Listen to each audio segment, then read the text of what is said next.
All right, boys, I need your help. Uh-oh. With what? It's been mentioned several. Well, I've had a couple of comments from my friends, but now we got a comment saying I should stop fixing my hair so much during our podcast. Agreed. I think you fix your hair. 9 out of 10 clips that I create. I'm not fixing it though. That's the thing. I'm just Dan's just a fidgeter. No, messing with fidgeting. I'm playing with it. It's something I've done since I was a kid. When I was really little, I used to have long hair like down to my shoulders, and I used to like twirl it. And my uncle does the hair twirl also, so it's like something that just runs in my DNA or some shit. It's weird. It's just something I do. I think like when I'm like thinking or concentrating. I don't know. Mm-hmm. I can't even talk on the phone without pacing. Like if I'm on the phone, I'm walking all around my shit. So I don't know. Maybe I'm just a weirdo. Yeah. But anyhow, now that I got called out by multiple people, I need you guys to catch me when I do it and just say like, give me I'm not gonna. I don't know why. What do you want me I'm to not gonna say, correct like, you on it. It's like a keyword, like hair. Something like that. Okay. I thought it was gonna be something crazy like secret. What do you mean? Oh, like a secret keyword? No. Like Desert Eagle or something, like something crazy. Operation Desert Eagle. Neither of us would be able to remember that, Marvin. So Yeah, I don't true. think that would work. But yeah, you just gotta just like hair, like snap me out of it, like a dog or some shit. Mm. That's all. What the hell are we supposed to use, man? Harsh language?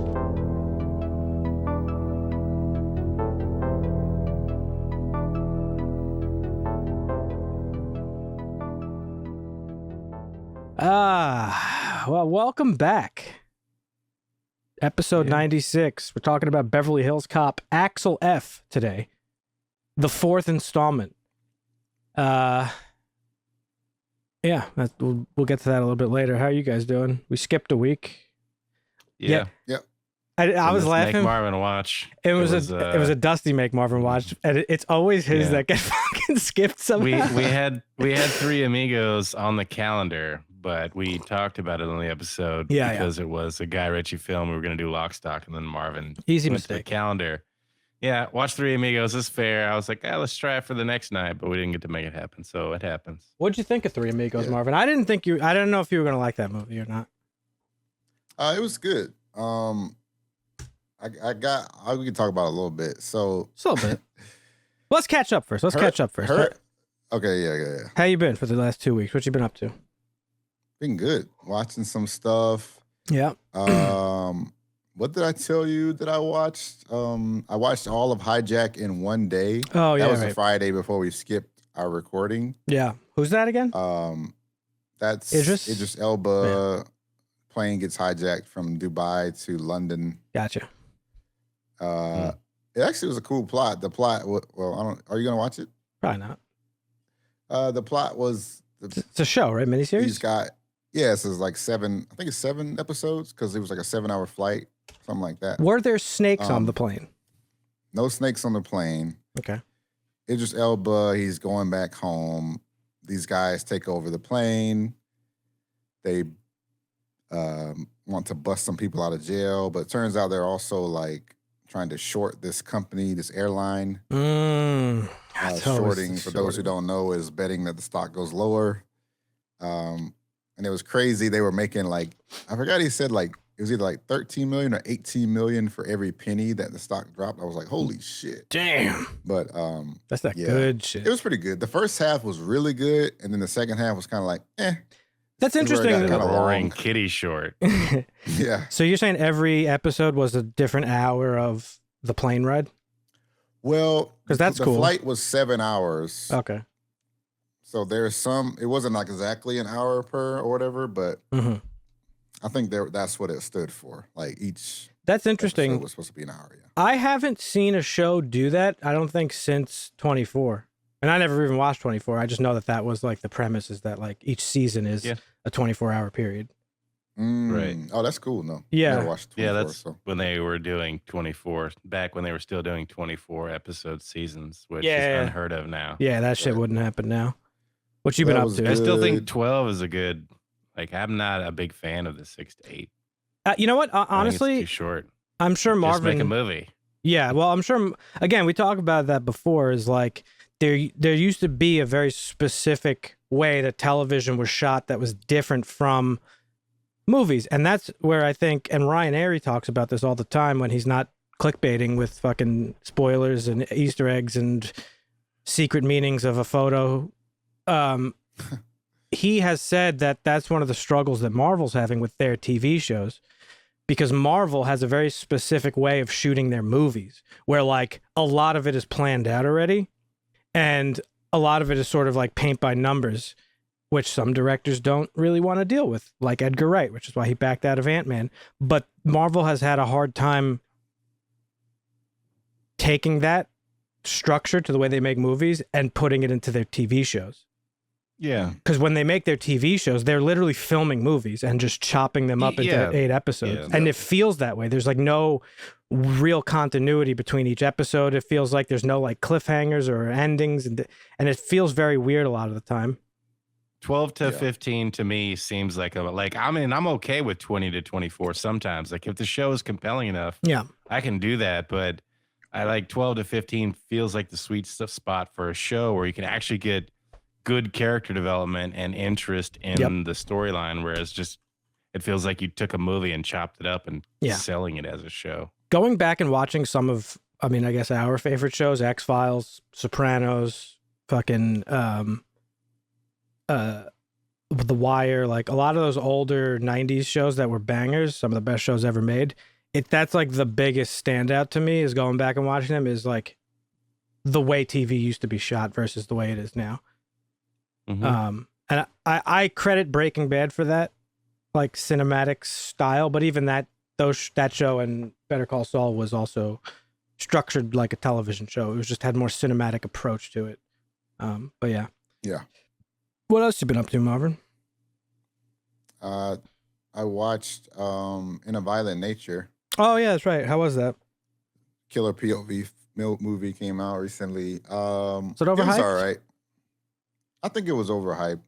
Walking simulator, a lot of walking. It did have a really good kill scene in it. You mentioned that.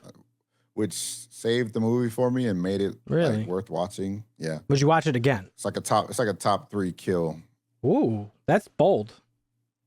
It was sick. It was awesome. I have to watch that. We had talked about watching it for the podcast, but I just feel like it wouldn't be meaty conversation to just watch a killer walking around and like. Yeah, it's not much to talk about. It's a cool premise for a movie, but the actors were really bad. Like it felt like on purpose, like just random. Like no, I don't think it was on purpose. Like, well, maybe it was, but the acting was really bad. Like it kind of felt like they were like voice actors or like. That's funny. It was like NPC voice acting. It was like really bad. But yeah. Felt more like a line reading, like a table reading than actual like real acting. Yeah, 100%. Yeah, I felt some of it was more like actual like natural acting, and there was a little bit of chemistry. It was like different groups of people, and then it came back. But I felt very similarly, very recently, in fact. But that's interesting. I wanted to see that, but yeah, I don't know. I'll watch it eventually. It's worth a watch. Yeah. Or at least look up the kill scene and watch that. I'm starting to get real worried here, boys, about next week. Dusty put the seed of doubt into my brain, and now like I can't shake it. But this fucking Longlegs movie is either gonna be the best movie of like the horror movie of like the last 20 years, or it's gonna be a fucking massive disappointment where like maybe I just quit the podcast and just stop watching movies altogether. Like that big of a disappointment. Because it's not just critics that are like hyping this shit. Like I've seen smaller people have seen it at this point and they're like just ranting and raving about how good this fucking movie is. I think it's going to be good. It better be good. It has to be good. It has to be good at this point. It just has to be. The marketing, all these reviews. Yeah. The reviews are crazy, dude. People are like, this movie fucking, like I went to a church after I saw it. Like people are fucking going crazy. I haven't read that. I'm making that up, but the Nicolas Cage, right? Yeah. He's making Resurrection, man. Some of his movies. I didn't watch. He did that one horror movie where he's training with his kids, where it's Kira or something like that. But and he also had the one where it wasn't even a horror movie. It's the drama where he's trapped in people's dreams. Those are the last two that he did that I haven't seen. But apparently, people are doing a really good job. Sorry to cut you off. People are doing a really good job at like not spoiling this movie. Like I haven't heard any real information about it, which is great. Especially Nicolas Cage. I'm actively ignoring any information. I am for the most part, but also with specifically to Nicolas Cage's performance, people are like, this is a transformative performance for him, but that's all they're saying. And I think the draw of it is Nicolas Cage is like this fucking like over. He's like he's a cheeseball like in his early movies. Like he's known for overacting. He's known for like his like fucking crazy like snappy bullshit. So to put him in the role of like a deranged serial killer is interesting. The movie just has to be good. It has to be. It needed to be. But I actually learned an interesting fact. I didn't know this. The director, Osgood Perkins. Does that name sound familiar to you, Dusty? I don't know if it'll sound familiar to Marvin. But the writer-director... I don't know. Okay. Well, the writer-director Osgood Perkins of Longlegs is the son of Norman Bates himself. Anthony Perkins, the actor who played Norman Bates originally. So the man has roots in fucking horror. Yeah. So I have hopes that he's going to do his dad justice. Anyhow. So what have you been up to, Dusty? Not a whole lot. No? Just getting ready for my how's that going? Coming up. Pretty good. My roommate closed on his new place. I think he gets the keys the next day or two, and we're gonna start moving his stuff out. He's not moving because you're moving, is he? Partially, yes. Oh, okay. I know you kind of moved in there originally to like help out and stuff, right? Yeah. He had a house down the way. He sold it. He's kind of regretting selling it. Down the way. That's the real side. Right down the road. Okay. Yeah. But yeah, he bought a new house, and he's he's like, I could have still been in my old house. Why did I even move out of it? But yeah. Well, yeah, he's getting his keys. We're gonna start moving some of his big stuff out, and then I can start staging and packing a lot of my stuff, and then so. And you're driving. Yeah, I got a 20-foot U-Haul and a dolly. What are you gonna do with your car? 1,500. It's gonna go on the dolly. The car dolly. It's a tow dolly, not like a furniture dolly. I see. Trailer dolly. So you have a trailer big enough for a car? It's it's a trailer dolly. You put the front two tires on it. I don't even know what that is. So it's not like a full blown trailer. It's got two axles and two tires, and you drive up the front two tires on it. I see. Yep. Yeah, it's basically they call them trailer. So you're going to be driving the U-Haul, lugging the car, towing my truck. I see. Well, that's cool. You excited or no? I know moving's a bitch, but not really. No, yeah, it's. Got to pack up a truck and drive 1,500 miles and back to a place you don't like. To a place that's 30% more expensive than where I live right now, and a place where prices like inflation is like 100% higher than it was, 10 years ago. Goddamn so liberals. Yeah, no, but yeah, it'll be fun. I'm looking forward to it. It's almost here, so yeah. Have you had the chance to watch anything recently? No, not really. I mean, the regular shows, the new stuff that's out right now. Mayor Kingstown, I'm still watching that. House of the Dragon. I think I'm done with The Acolyte, though. I don't know that I'm going to watch the last two episodes. There's only 3. There's only 2 left. I'm going to finish it. I got already there now. I got to finish it at this point. No, I don't even care anymore. The story is just so fucking stupid. I can't. I think the story's not bad. It's just not executed properly.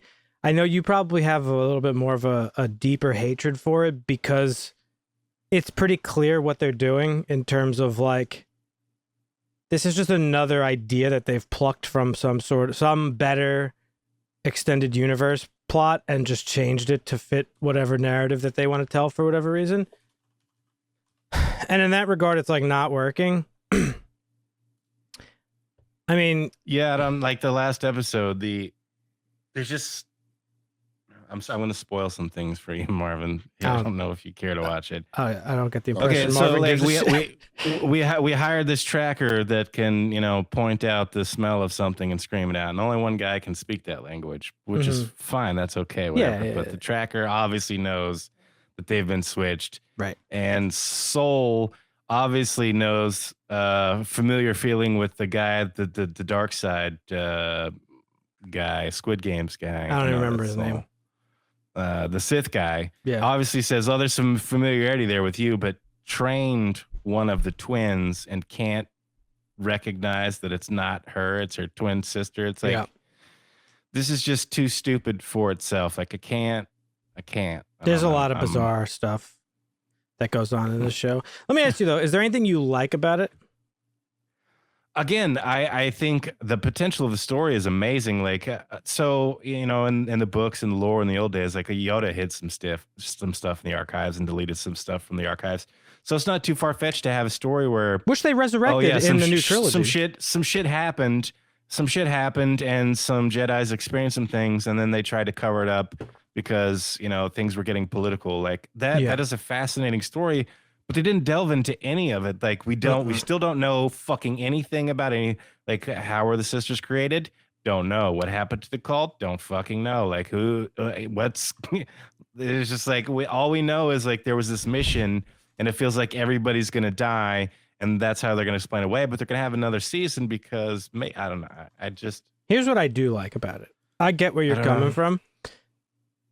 I like the fact that not everybody in the galaxy refers to the Force as the Force. People have a different name for it. Just like in real life, people have a different name for their God, So I like that. Well, and I also like the idea of the Jedi trying to, sorry to cut you off, but to control the Force of like, we are the arbiters of the Force. We are the will of the Force. And showing them sort of a negative light like that could be fascinating, but they really don't. They're just like, we're the assholes. We're going to take your kids and we're going to butcher you and we're going to hide it. And then some weird stuff's going to happen because of it. And it's not going to make any sense. That's what I was getting to is because like, the original trilogy establishes like Jedi good, Sith bad. Well, it doesn't even talk about Sith. It's just like light side good, light side is equals Jedi, dark side bad, dark side Empire.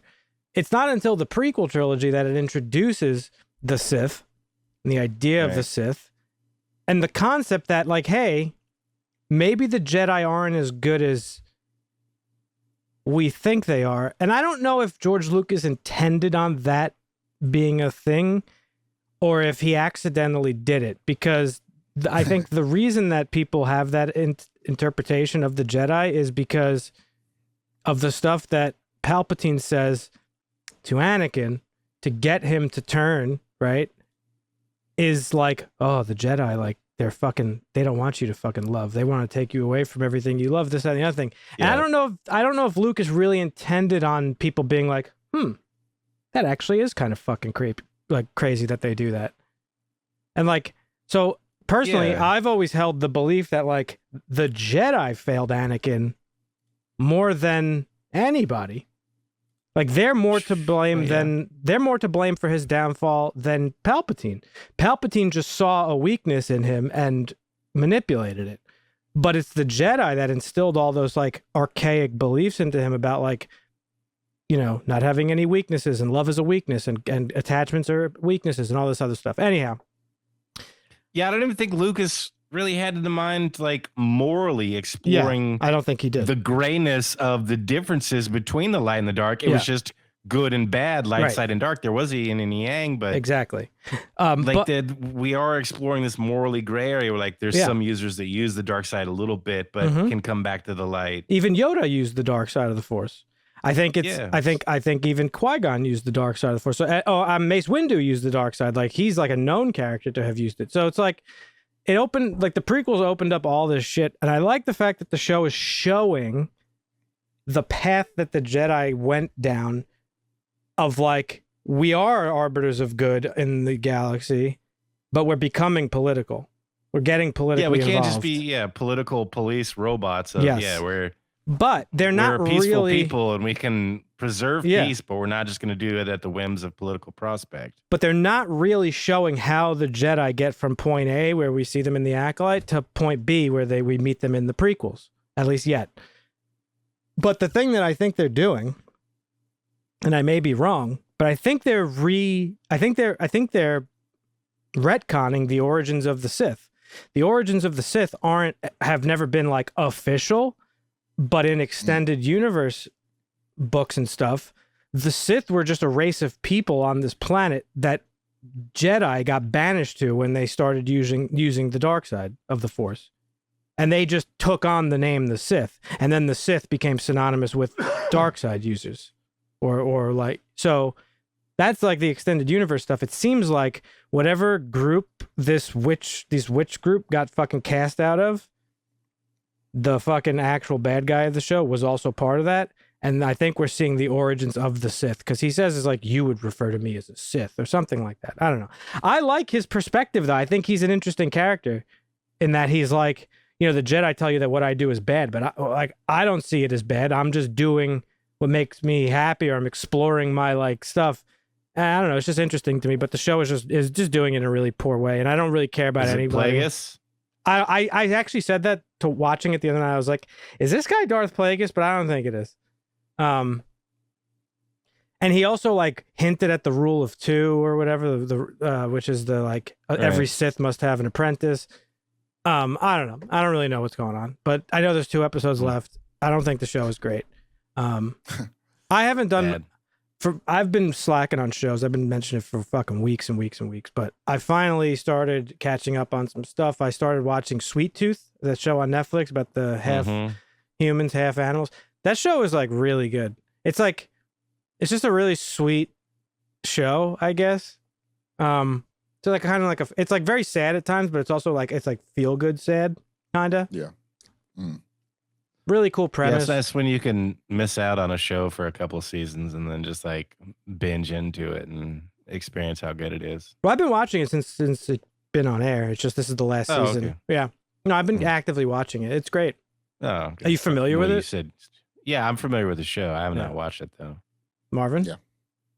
Yep, I haven't watched it. One of my coworkers told me about it, but I recommend it. And this is the final season, so I started that, and then I think after this I'm going to jump into probably Fallout, because I have to watch that, and then we'll go from there. But I'm slowly starting to get my watching back on track. That show, I think it was called. We talked about it a little bit. Outer Range, that had the 2nd season. Oh yeah, I'll probably watch it. I haven't seen that yet, but apparently it already got canceled after the 2nd season. I could see that. Renewing it. Yeah. So that sucks.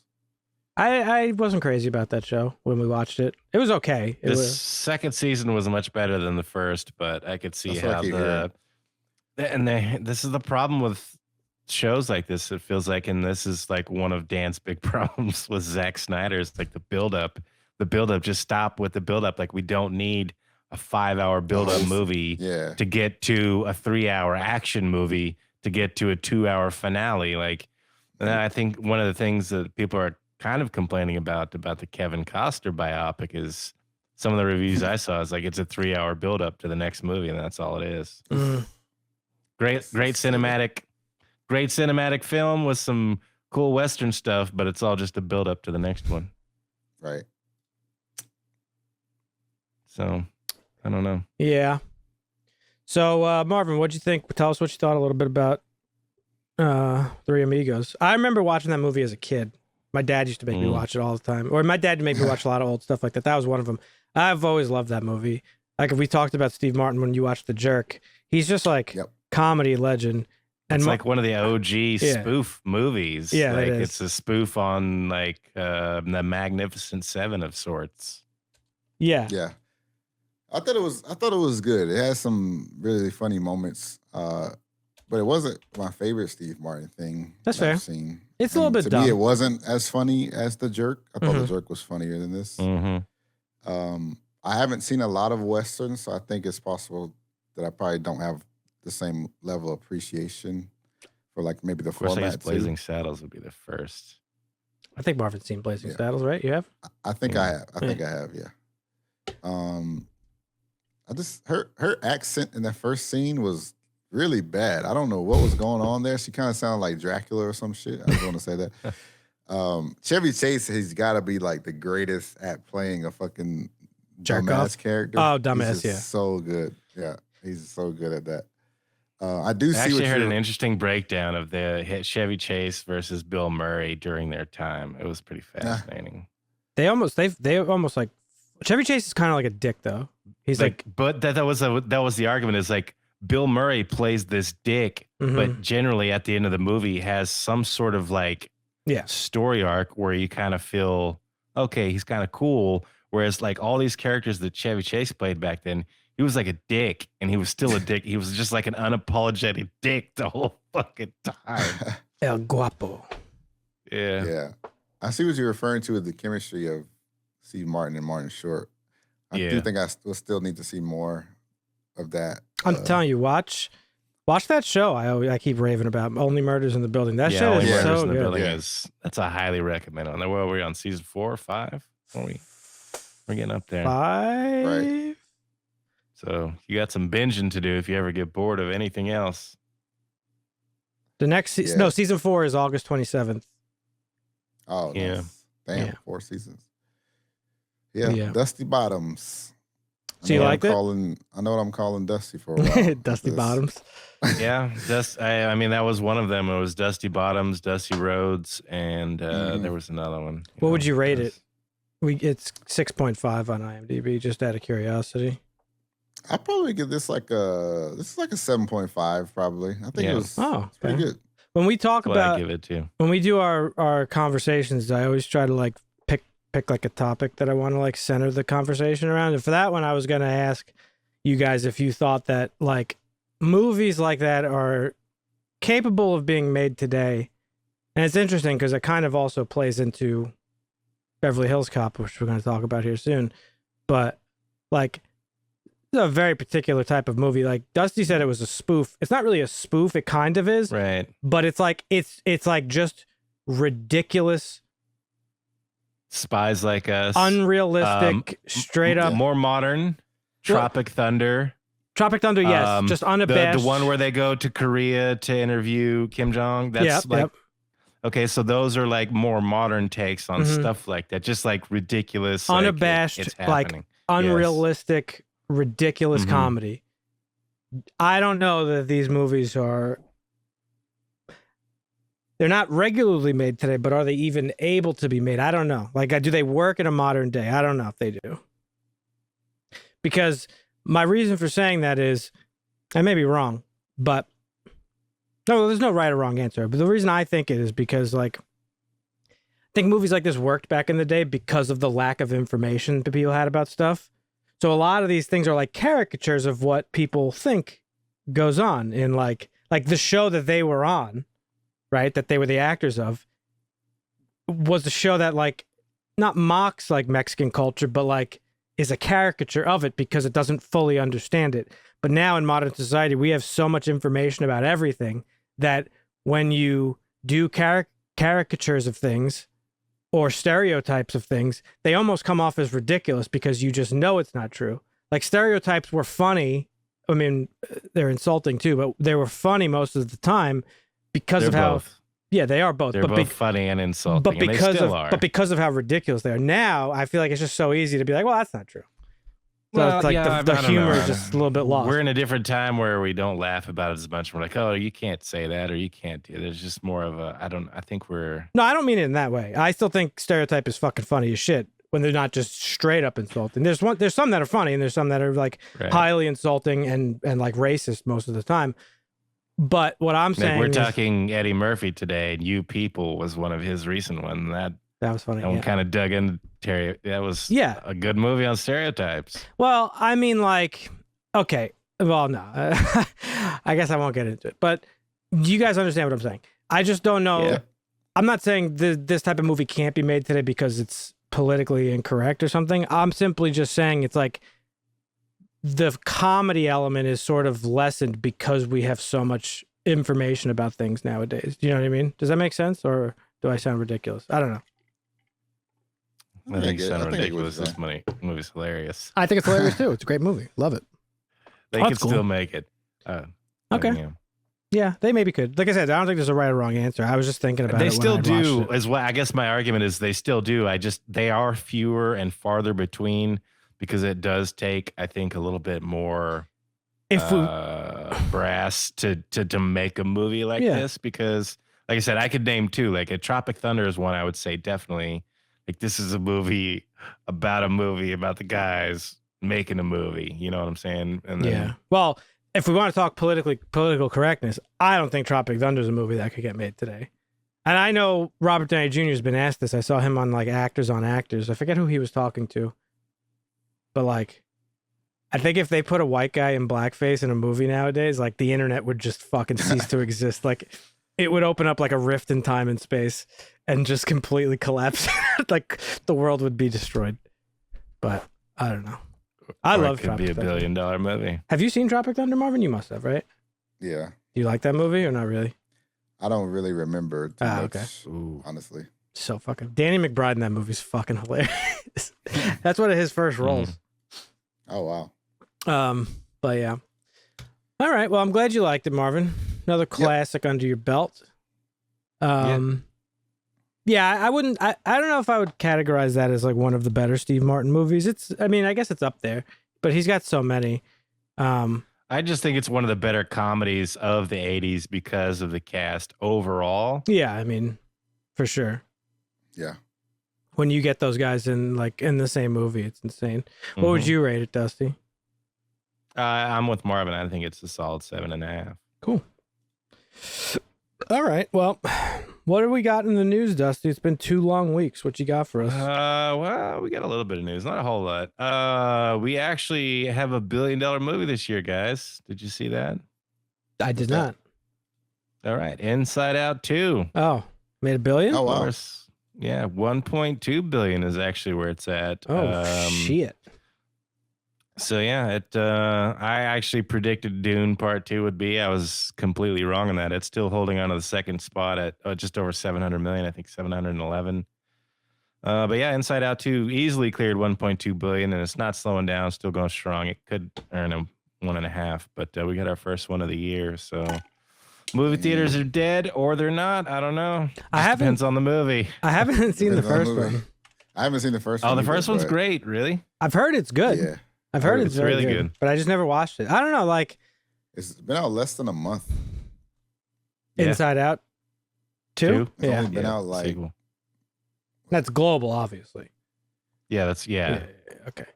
I think it's like 600 million domestic, if I remember, but I don't have it pulled up right now. I don't know. It's weird. I think, like I said, I think people are. I don't think movie theaters are dead. I think it's just like it has to be the right movie.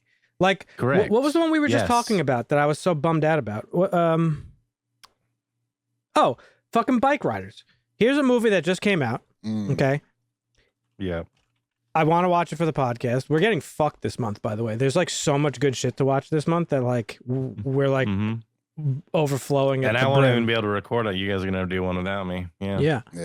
So Bike Riders just came out. Jeff Nichols is the writer-director. Jeff Nichols is one of my favorite fucking filmmakers out there. And here's a movie about like, it's a fucking dramatized biopic of this fucking famous motorcycle gang that was like immortalized in this like famous photo book in the 60s called Bike Riders. And like the cast is insane. Austin Butler, Michael Shannon, Tom Hardy, Boyd Holbrook, Norman Reedus, Jodie Comer. Like, it's insane.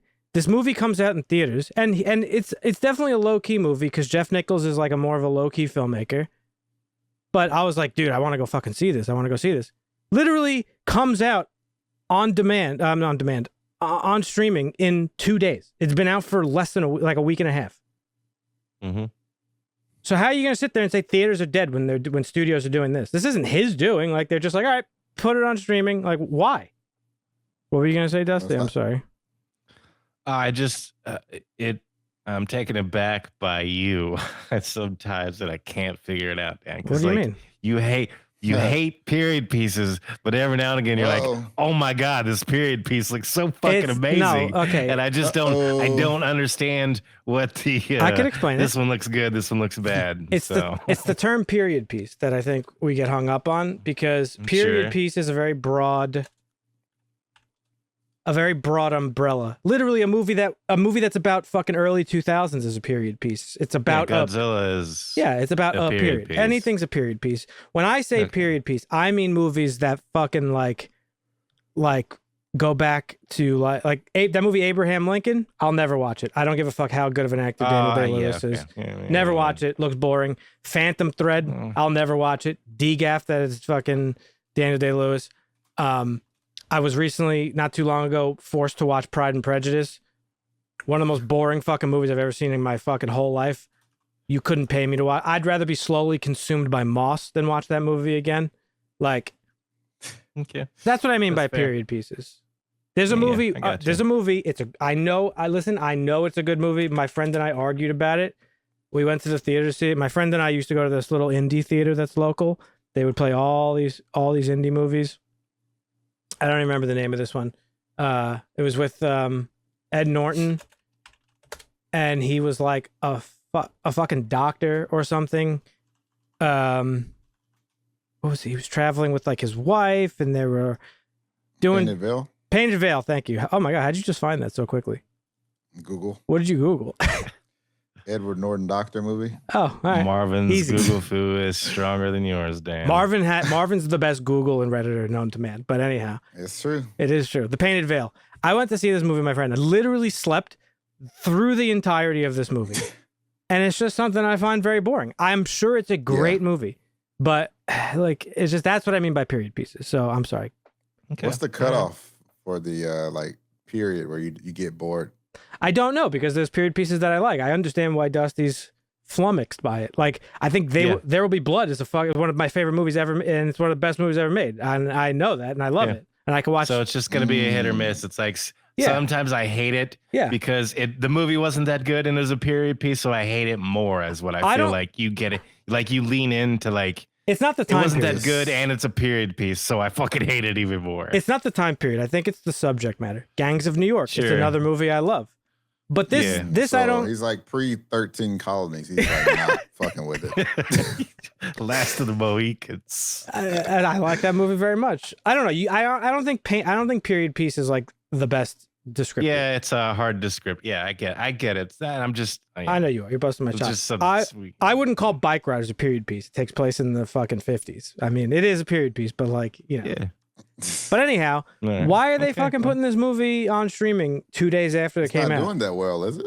Well, it's not. How's it going to do well? It's like, I mean, when did it come out? I think on, I don't know, beginning of June July? 21st. Okay, so it's Box office 29.5 million. Yeah. I wonder how they're doing that now. Maybe they have a benchmark, and if it doesn't reach the benchmark, maybe let's just put it on streaming. That's possible. That would be some good research. I wonder how, because movie theaters have to carry movies that sell tickets, and if that movie is not selling tickets, they would actually happily replace it with another movie in that screen that is selling tickets. Right. So it's about movies purchasing and the movie company selling. So I wonder how that's evolved through the COVID years of like, okay, well, if we're not getting, 20 people in a seat per screening, we're just going to stop screening it and we're going to move on to the next thing. So the movie theaters had to be like, okay, here it is. It's on streaming now. Let's go subscribe. Like there's got to be some sort of like agreement. There's got to be some sort of agreement that we are unaware of in the contract of why this type of shit is happening. I would speculate. They got to make money somewhere. I mean, if it's not selling in theaters, they got to move it on to the next thing. Because the stream, and this gets into our problem like Hollywood spending. Yeah. Yeah. Totally. Who like the F1 trailer? Did you guys watch the F1 trailer with Brad Pitt? It just came out, I think, the last day or two. It's a $300 million movie. Damn. I didn't. That's the problem, is that movies are costing money for no reason. Too much. And not making it goes back money. to the accolade. They spent $180 million, $20 million an episode or something. Like they spent less than half that for Andor. Yeah, that's crazy. That is crazy. So that's the problem. It's kind of like the same things happening with the video games. They're spending too much on the graphics and the whatever of the game instead of the actual gameplay. Yeah. Or in the case of movies, the the plot or whatever, right? Yeah, no, I don't know. It's there's some crazy shenanigans going on out there. But like, I don't know. I feel like you can't expect a movie to succeed with like no fucking promotion or anything like that. I didn't even know Bike Riders was out. I didn't even know it existed, and I love the filmmaker. Yeah. I didn't know it was a thing. Yeah, I was unaware of it till the press junket tour, and then I knew it was releasing pretty soon. But I don't know. Tom Hardy's one of the biggest. This one comes back, like how I don't know. Austin Butler, right? Year? He's the. What are you saying, Marvin? The comeback what was movie? The movie? No, maybe they're hoping it comes back around during Oscar season. Like, what was the movie? That's possible, yeah. What was that movie about the kid in the boarding school or whatever? Oh, the Holdovers. Yeah. Like that one didn't do well at all in theaters, but it came back around. This will be one of those movies. I mean, I bet you this movie's going to be talked about, but still, it's like you have Austin Butler and Tom Hardy, the two of the biggest stars on the planet, in a movie together. How are you not just like fucking hammering it? Look at Longlegs, dude. Longlegs is a horror movie. And I bet you Longlegs is going to do better. Yeah, but you're in the horror hype industry. It's like social media goes. Like I think people are hyping horror movies more in the aspects of the internet. I'm just saying, marketing goes a long way. Sure, I know, and I'm not discounting that. Like I said, I didn't really know anything of Bike Riders until I heard I saw like a YouTube short with Austin Butler interviewing, and I'm like, what? I don't even know what this movie is. Like, and it's already out. Like, what the fuck? Jeff Nichols' brother, Ben Nichols, is a musician. He's the lead singer of one of my favorite bands, Lucero, and Ben Nichols does the music for a lot of his brother's movies. And the only reason that I know that this movie existed is because another favorite musician of mine, Brian Fallon, made an Instagram about it. He's like, I just saw possibly my favorite movie ever, and it had the song Bike Riders by Lucero playing, and I was like, oh, what is this? Oh, a movie about the fucking bike group that the song's about, of the guy that I love? Oh, shit.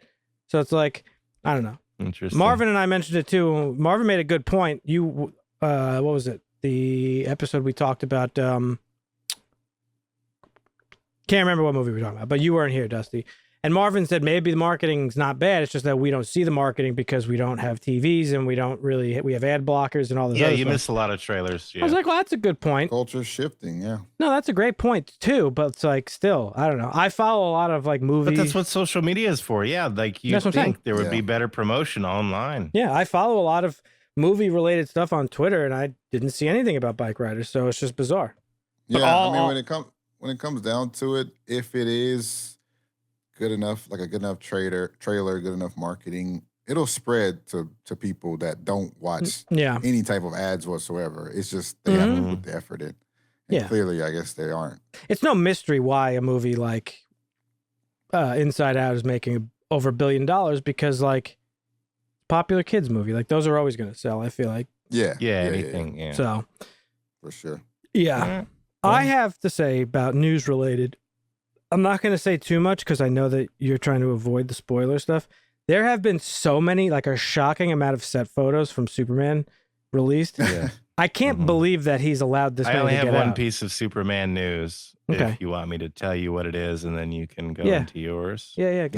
I don't have news. I just wanted to say that, but go ahead. Oh, okay.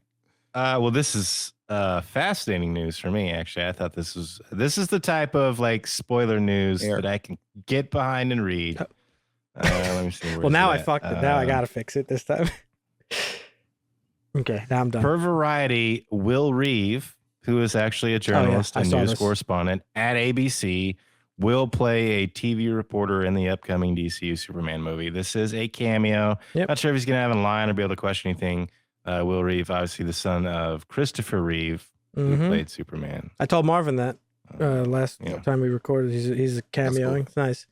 That's like the only type of information I look for that I'm like, oh, that's cool news. Everything else, I'm like, I don't want to read the headline. I don't want to see the information. I don't want to see the photo. There's just been a shocking amount of set photos released. I'm surprised. I don't think any of them are honestly that spoilery, because I remember with like when Guardians was filming, James Gunn like was able to keep that stuff under wraps. Maybe that's more of like a Marvel thing, but I feel like if he didn't want them to get out, they wouldn't have gotten out some of the stuff. Yeah, the Nathan Fillion Green Lantern costume. I'm pretty excited about this movie. I don't have news. I just want to give you my theory do you mind if I give you my theory on the plot? Or at least not, it's not like spoil. I don't think it's spoilery. It's just like something that I thought of. Yeah, go ahead. Okay. So set photos have come out. We've seen Superman's costume at this point. We've seen Nathan Fillion's costume as Green Lantern. It does not look comic accurate at all. We've seen Hawkgirl's costume. That does not look comic accurate at all. It looks exactly okay. And we've seen Mr. Terrific's costume, which does look comic accurate. But Mr. Terrific, Hawkgirl, and Green Lantern's costumes all look the same, and they all have the logo of what's his name, the rich billionaire villain guy, the Wonder Woman villain. Can't think of his name.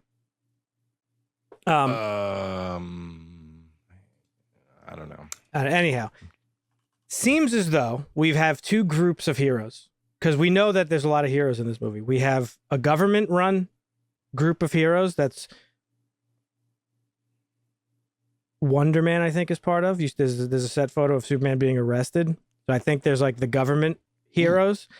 And then I think there's the corporate heroes, which Green Lantern, Mr. Terrific, Hawkgirl, they all fall into that category. They're wearing the same style of uniform that has this guy's corporate logo on it. It seems to me that they're working for this billionaire guy. Well, Superman would have to fall into neither category. That's where I'm going. Independent. That's hero. where I'm going. That's where I'm going. Because if you remember because you're like, there's two types. I'm like, Uh-huh. There's more than two types of hero. But that's where I'm going. There's the one that doesn't bend the knee to either. That's where I'm going with this, because the quote from James Gunn's writing partner before this movie, when the movie was announced, he said, I'm paraphrasing because I don't remember exactly what the quote was. I should have pulled it up, but he said something along the lines of Superman is old-fashioned, or Superman is kindness in a world that thinks of kindness as old-fashioned. I think was the exact quote. Kindness in a world that thinks of kindness as old-fashioned. And I think that's largely what this movie is going to have to do with, is how you have these corporate heroes and these government heroes, but Superman is going to be the light that guides them away from that sort of thing. Because there's a scene, aside from photos, there was some video release. There's like somebody filming from their apartment, and Superman is walking with Hawkgirl and these other heroes through a crowd of people after whatever fucking something happens. And a group of kids run out of the crowd and they swarm Superman. I'm going to cry. They swarm Superman and not the other heroes, because he's fucking Superman. Oh my God. It's going to be so good. It's just going to be so good. I know it in my heart and bones that James Gunn is going to give us probably the best Superman movie ever made. Should be good. It's going to be good. Like these corporate fucking hacks, and Superman is the only fucking real motherfucker out of all of them. So good. What else you got, Dusty? So I can fucking dry my tears. Keep it in WB. WB has green lit the Green Lantern's light. Oh, wow. Fucking bugs, bro. I need water. Keep going. This is going to be the first live action series ordered under the new DC direction. It's going to be 8 episodes. Chris Mundy is the showrunner and executive producer. He did True Detective Night Country and Ozark. So, some mixed stuff there. Yeah, I know. And then we have Damon Lindelof, who did Watchmen and Leftovers, and Tim King, who did Supergirl and Mr. Miracle. They're gonna EP and co-write. This is titled Lanterns. It follows both Hal Jordan and Jon Stewart, who are both Green Lanterns. So like we had, what was the show they did, the Suicide Squad show. No, not the show. Was it the show? The show with John Cena. What was the show with John Cena? God, why am I Peacemaker. Peacemaker. Yeah. So they had all these other shows, but Lanterns is going to be the actual first ordered show since they've taken over. So this will be like the first one, and it's 8 episodes. We really don't know anything else about when it's coming out or anything, but it is coming. I just want to say, touche, it wasn't lost on me, your little pun there, that they gave Green Lantern the green light. Oh, yeah. I like that. That was good. Yeah. Thank you. You're welcome. That's a bar. Bars. Matt Reeves' Arkham Asylum series is no longer happening, unfortunately. They announced this in 2020. They put it on hold back in 2022. I think this was kind of around the strike started happening, but it's now been shelved. They were looking into it. something in the future could happen maybe with him, but I think they might be trying to distance themselves depending on how the Penguin and the sequel Batman movie do.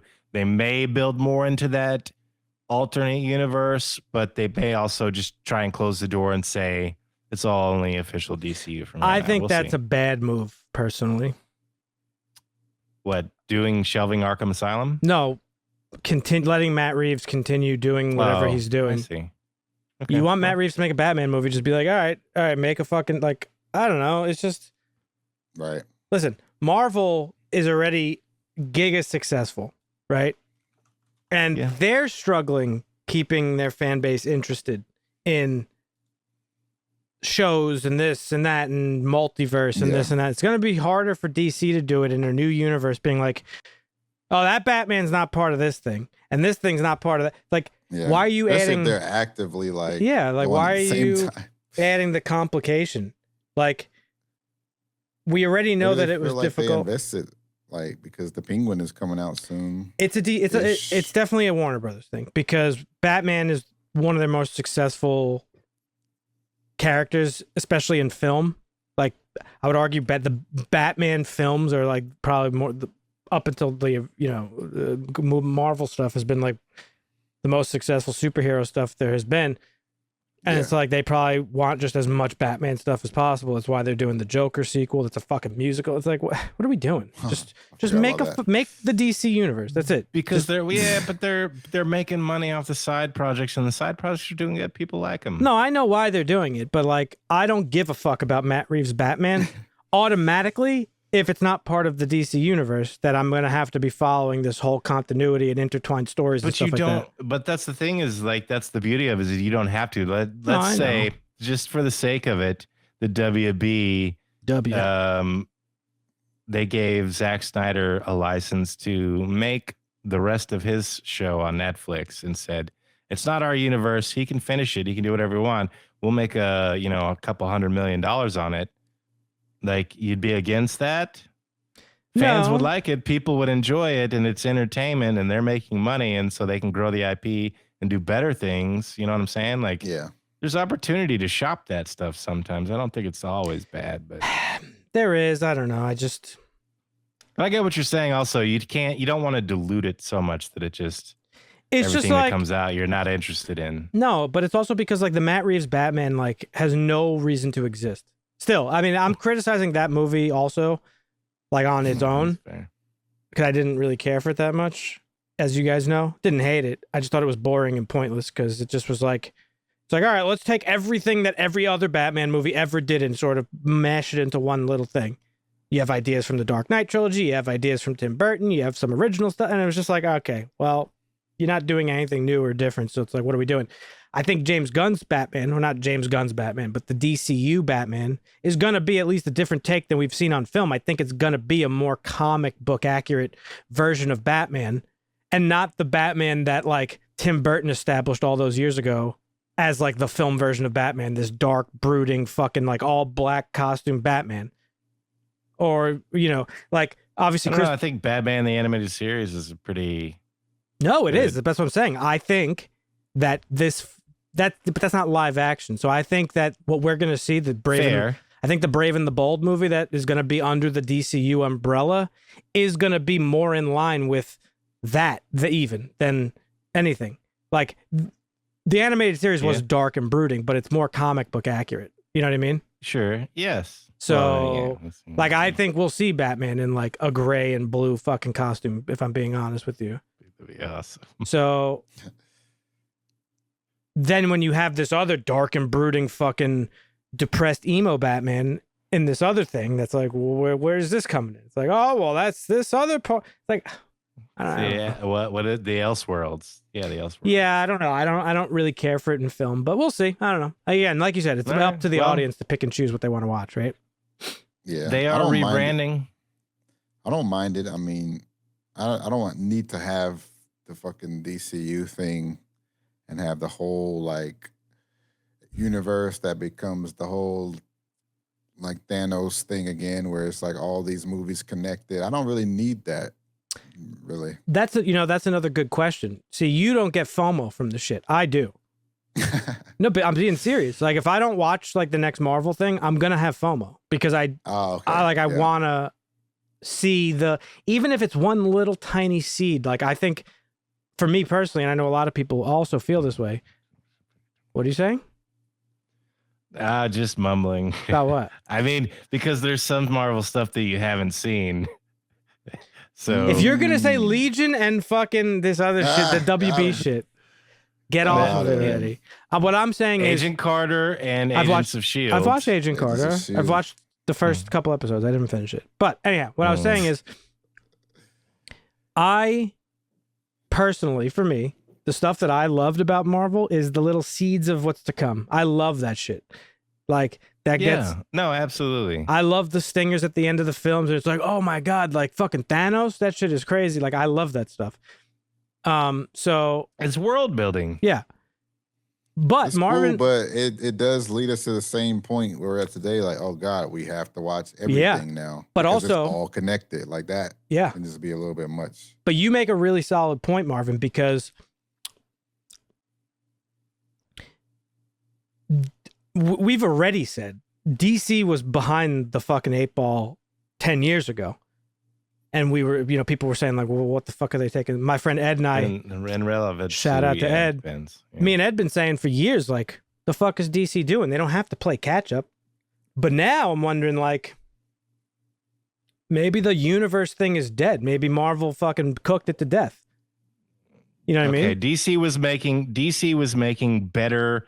No, they were cartoons, comic book movies than Marvel for decades. They were until you had Blade. Totally. And then once Blade happened, you had a couple more popular movies, and then Marvel's like, holy shit, we're going to cash in Marvel Cinematic Universe. Here's a fucking $1 trillion industry. Yeah. And now DC is behind. So yeah, they were so much better, and now they're decades behind because they couldn't fucking what I'm adjust. saying is maybe they just flipped the script. Like, Marvin just made a really good point, I think. Like, we don't have to see, like, the Superman movie doesn't have to have a stinger that leads into the Brave and the Bold. Like, we know Brave and Bold is coming. Like, maybe they could just change it up a little bit. Maybe we get 3 Superman movies and 3 Batman movies, and then sometime down the line, they intermingle, because we know they're going to intermingle at some point, but we don't need to have, like, a big event the way, Marvel made it into a big event is what it was. It's like, it was leading to the big event. Maybe DC doesn't have to do that, No, I like the idea of having a consolidated universe if you're going to do world building. Totally. But I think if you're going to do it, like, you need to carefully do it a decade at a time, because like when you had like the first 3 phases of Marvel, you were building the characters into a war. Yeah. And you can still do that, but you can also have the Elseworld movies. So I don't understand why. Let me just tell you something. You can have the Elseworld movies. I'm not saying you can't. I don't know. I just think the Elseworld stuff just breeds confusion and fogginess. I don't even like the idea of the multiverse, which is also like an Elseworld. I can't stand the concept of the multiverse. I never liked it in comic books. I don't like it now in the comic book movies. I never liked the concept of it. I agree with that. And Marvel, I hated the Ultimate Universe. I never liked it. So I never liked the New 52, which was like the universe reboot that they did, and then they rebooted it again. I've just never been a fan of that stuff. What I do hope they do, I hope James Gunn is cooking, and what he could cook. And again, maybe this movie is the start of this. If my theory is correct, that like there's the corporate stooges, the government stooges, and then Superman, who like is the light to show the way for all these other heroes. If they give us a lead up to like an actual good Death of Superman arc, I'll fucking crumble into millions of pieces. Pretty good. Well, because this could be the start of it. Because, right, if Superman's guiding these other heroes to like stand on their own and not represent interests, but represent like greed, humanity. Yeah. And then he dies. This motherfucker dies, and the world is devoid of like Superman. Like, who's gonna step? Because that's what the Death of Superman is, Marvin. I don't know if you're familiar with it, but like, it's fucking Superman. He died. He's gone.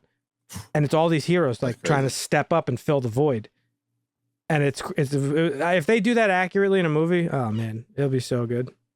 Yeah. That shit fucking broke the boundaries of comic books into actual culture. Dusty's old enough to remember. I was probably a little too young at the time.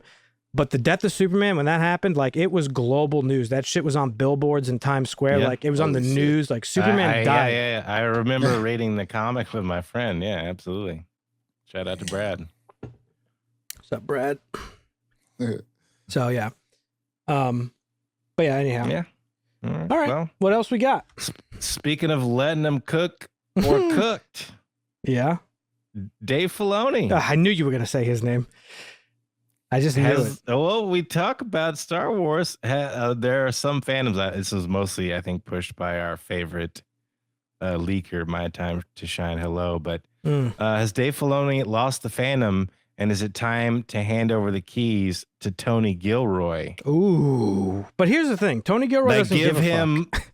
Give him like Dune level money and say, just go make like an Old Republic trilogy. It doesn't have to be anything about Jedi or anything. It just takes place during that time.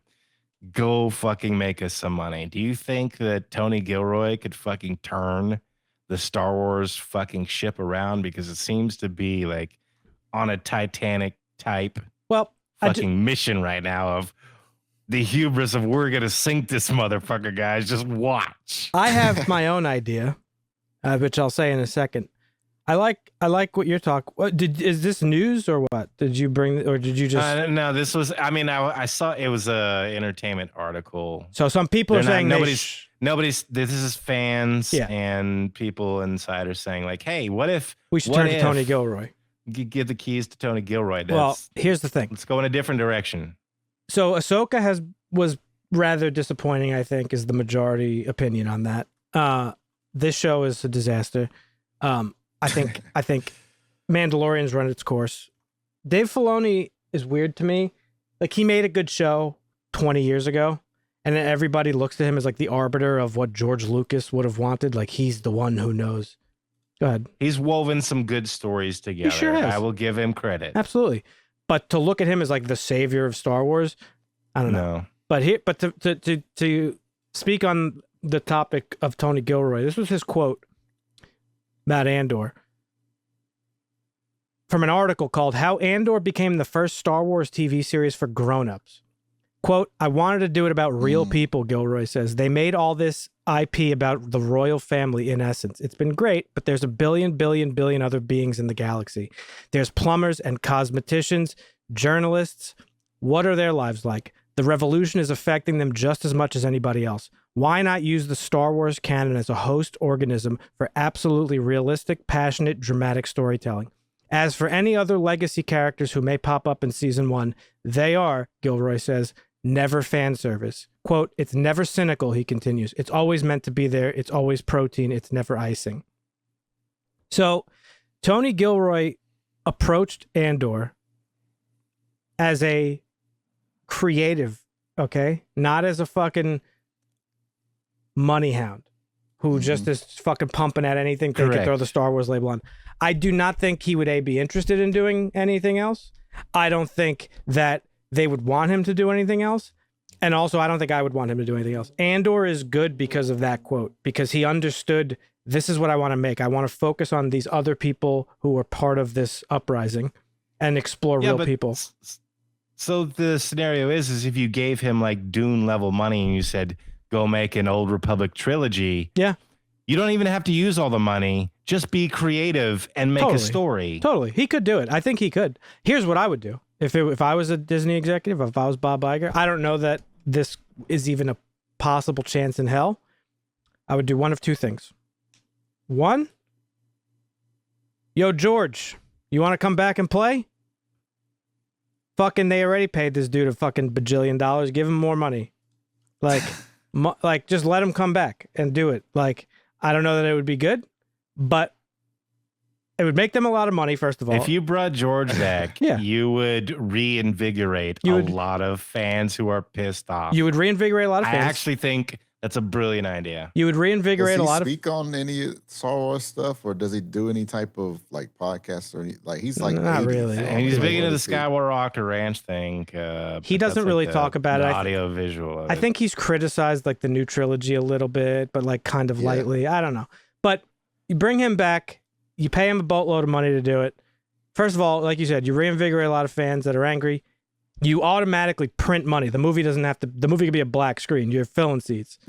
That's number 2. And number 3, maybe he has some fucking other shit up in that noggin of his that he could add. The other alternative would be to take the same strategy, but give it to Steven Spielberg. Because I think Steven Spielberg has been friends with George Lucas for long enough. Again, I don't know if these guys are interested, but I don't know. You just got to hire the right people. And by right people, I mean, like, at least Dave Filoni's like a lifelong fan of the shit. You know what I mean? Yes. I just don't think the shows are interesting. You know? Like, I don't give a fuck about Admiral Thrawn, really. It's a cool story, but I'm familiar with it already. I don't care. I don't care. I'm more invested in it, but yeah, I get it. What you want, don't. I just like, I don't know. I want something completely different. It's why Andor stood out to me. It's why Andor stood out to Marvin and obviously millions of other people. We just want some different shit. But we don't want everything to be Andor. That's what makes Andor special. 100%. Yeah, exactly. So, but that's a story about rebellion. Go fucking, give me a fucking story about like, I don't know, the story of the Acolyte. That's what I'm saying. It is interesting. It's just not being executed well. That's the problem because you're not hiring writers who. The right showrunners. Yeah, I don't know. It's just the wrong. I don't want to shit on writers. Leslie Headland is, like I said, I've liked her shit in the past. I'm not saying she's like a Coen Brothers level writer, but few people are. But I'm just saying, it's like, I don't think she sucks at what she does. And I'm not going to sit here and say she doesn't care about anything. But like, clearly there's something off about what went into this show. So I don't know. Okay. All right. Well, we've talked about physical medium and digital medium in the past, and there was a report that came out that Sony Media Group is getting out of Blu-ray manufacturing altogether. It's crazy because they invented the fucking Blu-ray. This was fake news. Oh, really? They are getting out of consumer BDR, which means you and I will generally no longer be able to go to Fry's or Radio Shack or Best Buy or whatever the fuck store is actually still open that sells that shit and buy Blu-ray discs to burn or store medium. They are still, however, staying in because when this story first came out, it confused me. Can you replace? Because we reported a couple weeks ago that Sony was taking over, spinning up Blu-ray movie titles for other companies that are getting out of the game. Yeah. So when I read this article that Sony is getting out of Blu-ray, I was like, what the fuck? They just took over from somebody else. Right. They're getting out of consumer Blu-ray discs. So you and I can't buy BDRs anymore to record or put data on. Blank ones they're getting rid of. Correct. So commercial Blu-ray, they are staying in because video games and movies, there's still a large demand for physical medium to be printed by companies. Sony is still in that game. They are simply getting out of consumer Blu-ray. So we are no longer like going to be, the days of burning shit to optical discs is over. From the CD to the DVD to the Blu-ray, consumers will never do that. Everything is all fucking flash drives now. But as far as like physical medium games and stuff, you're still going to be able to buy video discs or discs that you can fucking use with Blu-ray and your PlayStation 5, your Xbox. Like there's still going to be a disc medium, just not on the consumer side anymore. That's gone away. I don't know. So what is Blu-ray quality? So that's just the actual disc. It has nothing to do with the actual quality of. It's not necessarily. It's the type of laser that they use and the type of layers of the disc. Okay. I think it's a combination of both. So it's like how you layer the data on the disc and the type of laser you use to read and write on the disc. They could hold more information than any other optical media because of the blue lasers that the disc drive uses. Correct. Got it. A single Blu-ray holds up to 25 gigabytes of data, which they've expanded upon. Like they've actually just found out. Like I reported on this. There was a Blu-ray disc there where you put like fucking 32 terabytes of data on a disk or something like. CD users red lasers. Yes. Okay, so which it's weird then that when I'm pirating stuff, I'll see something that says Blu-ray. You pirate, Marvin? Yes, I pirate. Oh, okay. There's no like it'll say like Blu-ray or whatever, but that doesn't really mean anything because Blu-ray is still physical. It does. Well, it does because sometimes it does. Yeah. Well, no. Think about it as a file, right? When neither of us pirate anything on a particular website, and you pull up the list of available options, you know how it says the file size? Yeah. Well, it's just a bigger file size is better quality. No, I get that. Because you're able to jam-pack more information into it. But Blu-ray can hold more information than a DVD. So what the term Blu-ray quality meant was that, like... This is higher quality. Higher quality. But I'm saying Blu-ray means nothing because there's no actual disc when it's from a right. They say Blu-ray quality, I think, to give a... Mostly, it's yes. like a trigger word. Yeah, it's a trigger word. Sometimes it's ripped from online sources. So when something only comes out on Amazon... Pirates will watch it and record it while they're watching it and then re-encode it and upload it. Yes. Whereas sometimes it's other countries can sometimes where in the country where they print the movie and it hasn't actually shipped out, like somebody works at that company is like, I'm gonna take this home and I'm gonna rip this and I'm gonna upload it. So sometimes you can get like pirated Blu-ray stuff. Yeah. But yes, you're correct. Sometimes it could also be a digital rip. So. I think it just became a term though to represent the HD, the quality. Yes, exactly. HD. Yes, because it's like saying Blu-ray quality is easier for people to understand than saying like this has a 25 gigabyte file set. You know what I mean? Yeah, for sure. I know people who still say GBs and don't know what the fuck it means. Like you could ask one out of 1,000 people what megabits per second is, and they wouldn't know. True. Drinking like my fucking dog. Got a hole in your chin? Spill water all over me. Good God. All right. Marvin, did you ever watch Prison Break? Show? Yeah. Yeah, the show. A movie? No. It was a show. Lasted, I don't know, 3 or 4 seasons. Dan? 8 million seasons. No, I never watched it. Okay. It's only 5 seasons. All right. Yeah, no, it was, but this is one of those like 24, I think, episode seasons. Well, the two guys starring in it, Dominic Purcell and Wentworth Miller, are going to reunite in a hostage recovery drama called Snatchback. Do you know why I didn't watch it? Run by Scott Rosenbaum for Universal TV. Why is that? It's the craziest reason. So I'm prepared to get made fun of, but I never watched it because the star of the show, whom you just mentioned, Dominic Purcell, played Dracula in Blade Trinity, which is the worst of the Blade movies. Yeah. And I was like, I fucking hate that guy for even existing. I will never watch another thing with him in it ever again. And largely, I'm not even memeing. That's why I never watched Prison Break. I just assumed it was going to be a bad, cheesy show. There's some cheese to it, but it wasn't terrible. Okay. But anywho, this has the show they're making now. It's called Snatchback. It's like a hostage recovery drama. It has the feel of like Burn Notice or Blacklist or I see. It's like a team of special agents, but apparently it's based on a real asset that is still in the field to this day. Yeah. Like this guy has a crew of operatives and they go and do a hostage rescue. So, yeah. I want to just double back real quick. Some propaganda show for you. Copaganda. CIA propaganda. I just want to say real quick about the physical media thing. I've recently been like awash with like this feeling of like a longing to go back to a simpler time.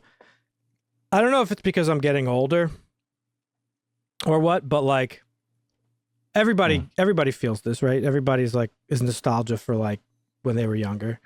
But like I've just found myself lately being like really desperate to go back to like physical media days. Mm-hmm.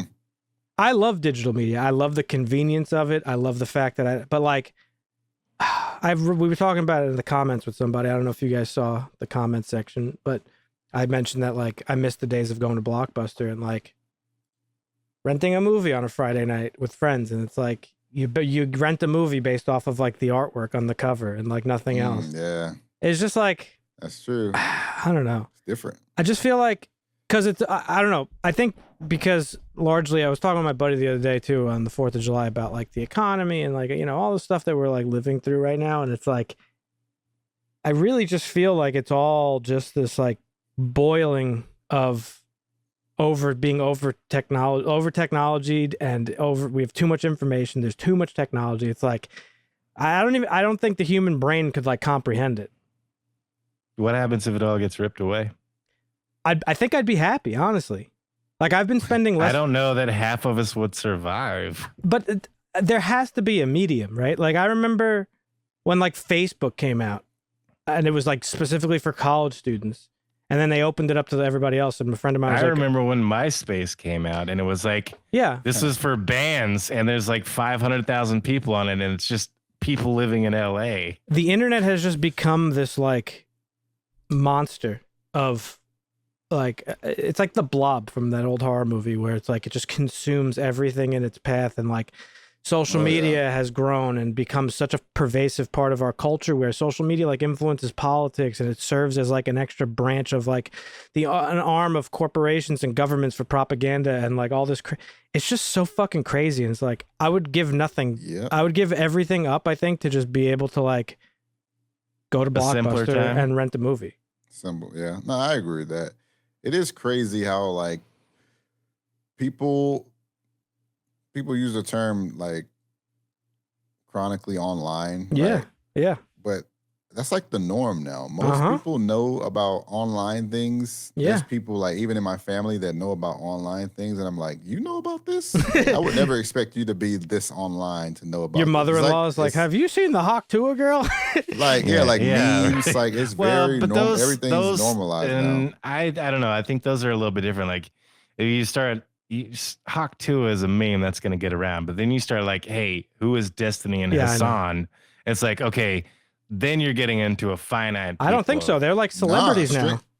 Streamers are celebrities. So mainstream, like Kai Cenat. We talk about him sometimes. Like people, there's still a lot of people that just barely know what Twitch is. I don't know. I don't think so. I think more people do than you think. It's insane how many people. I think. Well, maybe. Yeah, I mean, if you're online in some capacity. All right. So it depends on what age group you're talking to. Let me just say that because we can get into the.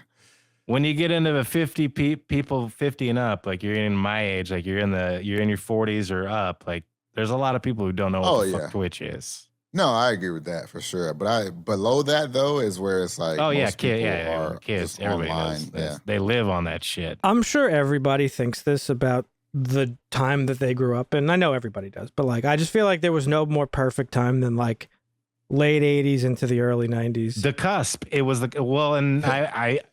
I'm called a micro generation, Dan. But because Zennials. I just mean like just the things like we had movies and like good music and stuff and like it was available to you and like technology was starting to come around. So it's like you had like, just like the early 2000s, mid to late 90s. I'm not looking to go back to like anything crazy like the 50s or something, but like The Matrix. I miss like a nice summer night and where you get ice cream and fucking go rent a movie and get some pizza and watch it. Like, and that stuff you could still do, but it's just different. It's like, I don't know, it just feels different. And like, I don't know. I think because the potential was still there. Like we were on the cusp of something. Like we grew up in an analog generation and we had figured out the digital generation and that fall over into like the age of information just rotted our fucking brains. But we saw a bunch of degenerate fucking swipers. Our generation though is like the last of the fucking Mohicans. Like we have the best. We're like the perfect being. We're like fucking Adam Warlock. Like we saw, like we come from pre-internet life and we've seen the evolution of the internet to where it's come to today. So we know how to like navigate its waters and stuff where like I could see an article online and be like, 2 generations, kids won't know what that was like. We could see an article online and be like, nah, that's bullshit. But if my uncle sees an article online that says like Donald Trump fucking established a new White House on the moon and is going to take over, it's like, he's like, did you hear about this? And it's like, what? So, and I'm just making a silly example, but like, we know how the internet works. And I think, I don't know. It's just weird. Like, I'm not I love technology. I think technology is great. It's like a miracle that it exists in the capacity it does. We could cure more diseases than ever before, but we don't. It's like we fucking poison our society with shitty food to get them into like some sort of medical system, and we feed them fucking pills and fucking medication. And it's like, oh my God. And it's all social media and internet stuff. It's crazy. We got microplastics in our balls. I wish there was like there should be like every one day a week. I think there should be like a national like blackout day where like just technology goes offline. The internet, kind of like in Ready Player One, where like when they took over at the end, they like made it to twice a week. They turn off the system. Turn it off. Yeah. Like that'd be so healthy for people. Go touch grass. Hey, listen. I do. I try. You don't need that's the meme. No, you don't need a mandate to do that. You can do that yourself. I know, but it would be different if like everybody. I think it would be healthier. Some people do. That's the problem. Some people do. I think it would be a healthier society if like just twice a week on the weekends, like the internet is off today. Like you're limited to the things that you could search on the internet, like emergency stuff, fine, like blah, blah, blah. But like social media is just off. Yeah. And it's like, go outside. I'm scared for society when it goes away, goes away. I mean, listen. Yeah, it's coming rapidly, I guess. I don't know. I've just recently felt more than ever like it's like really bad. Because for a while I was I'll feel bad, like you said, for the generations, the movie thing too, but like just like split screen gaming, like actual like offline LAN gaming, like the movie thing is it's like a thing of the past now. Yeah, these are all small examples. It's just like I don't know. It was just, I guess it represents a simpler time, but like, I've always loved technology. I love the fact that I have like millions of songs in my in my pocket at any given time. Like we're able to do this podcast. Yeah. But technology. We met because of technology. So it's just, I just feel like we know how to navigate it better. Like I could more easily put this thing down and walk away from it than other people. I love unplugging. Sure. I know. It's just, I mean, even think about the kids coming up, like tablet babies. Like that's a thing now. Yeah, it's crazy. Yeah. Kids being raised by tablets. Just, hey, take your tablet and leave me the fuck alone. Well, Nick is actually very adamant about not letting his kids spend too much time on. That's good. The thing, it's one of the few things him and his wife argue about because she doesn't mind them sitting in front of, playing with the iPad and he's for hours and hours and hours. Yeah. And it's not a bad thing necessarily. She's like, well, it's not like they're watching anything they're just watching shows on it or whatever. And he's like, yeah, but I don't want him to do that. But I get why I don't know if he specifically thinks it this way, but I don't know. I know why people would want their kids to not be on it too much. But anyhow, I'm just being a boomer. What else? Yeah. They just get too attached. Yeah. That's all. Yeah. There's nothing wrong with it. It's when they get too attached. When the problem starts to come up. Allowing them to be entertained by it because you're doing something and not having to entertain them. I'm bringing this up because I've always held like, aside from like the racism, like rampant racism, I've always like held the 1950s in like high regard in my mind of like this idyllic time where like, because there was like a boom in technology and like, I don't know. It's just like what's so funny? What the fuck? The way you said it, like idealizing the 1950s, and you're like rampant racism, except for the rampant racism. No, except for I was I mean, people always in my say brain that for a second. I was like, wait, did Dan say the 1950s was great because of rampant racism? No. I've always loved the 50s aesthetic. I've loved the cars. I always say that. I like it was a wild time. Except for the. I like the design of it. Racism. Like I like the clothing, the fashion. Like I don't know if you could tell from the white T-shirt and jeans that I wear 100% of the time, but like I just like that time period. So it's like I've always had this like one foot in like a simpler time period. But now I'm really starting to feel it where I'm just like, fuck, like I just want to like go outside and like not be on the internet all like, I don't know. It's weird. Maybe it's from working from home. I don't know. I don't really know what it is. I've just been feeling it more and more recently. Gotta get out in the country. I don't think so. I don't like that. I would be bored, dude, honestly.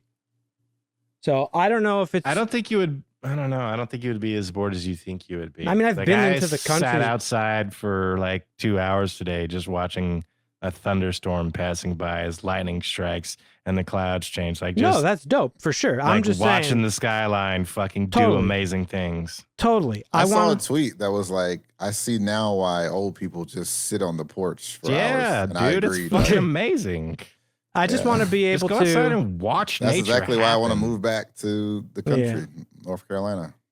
But like Marvin said, you don't need a mandate for that. You could do that. It's just how you live your lifestyle. I want to be able to like step in and out. But you can get the same thing watching the hustle and bustle of the city on the stoop of your steps. Totally, yeah, absolutely. Like you didn't have to be in the country. I'm not like, don't get me wrong there. Yeah. I just mean, I don't know. I don't know what it is. I've just been feeling this for a couple of weeks now. And now, we're talking about a movie that's 30 years after its shelf life and I just felt it even more because I'm just like, man. I don't know what it is. But anyhow, what else you got for us? Well, we got a little bit extra news here. Denis' next film has been given a release date, December 18th, 2026. Yep. Now, we weren't sure what this was going to be. It's rumored if it's going to be the Dune film. Now it's rumored it probably is going to be the Dune film.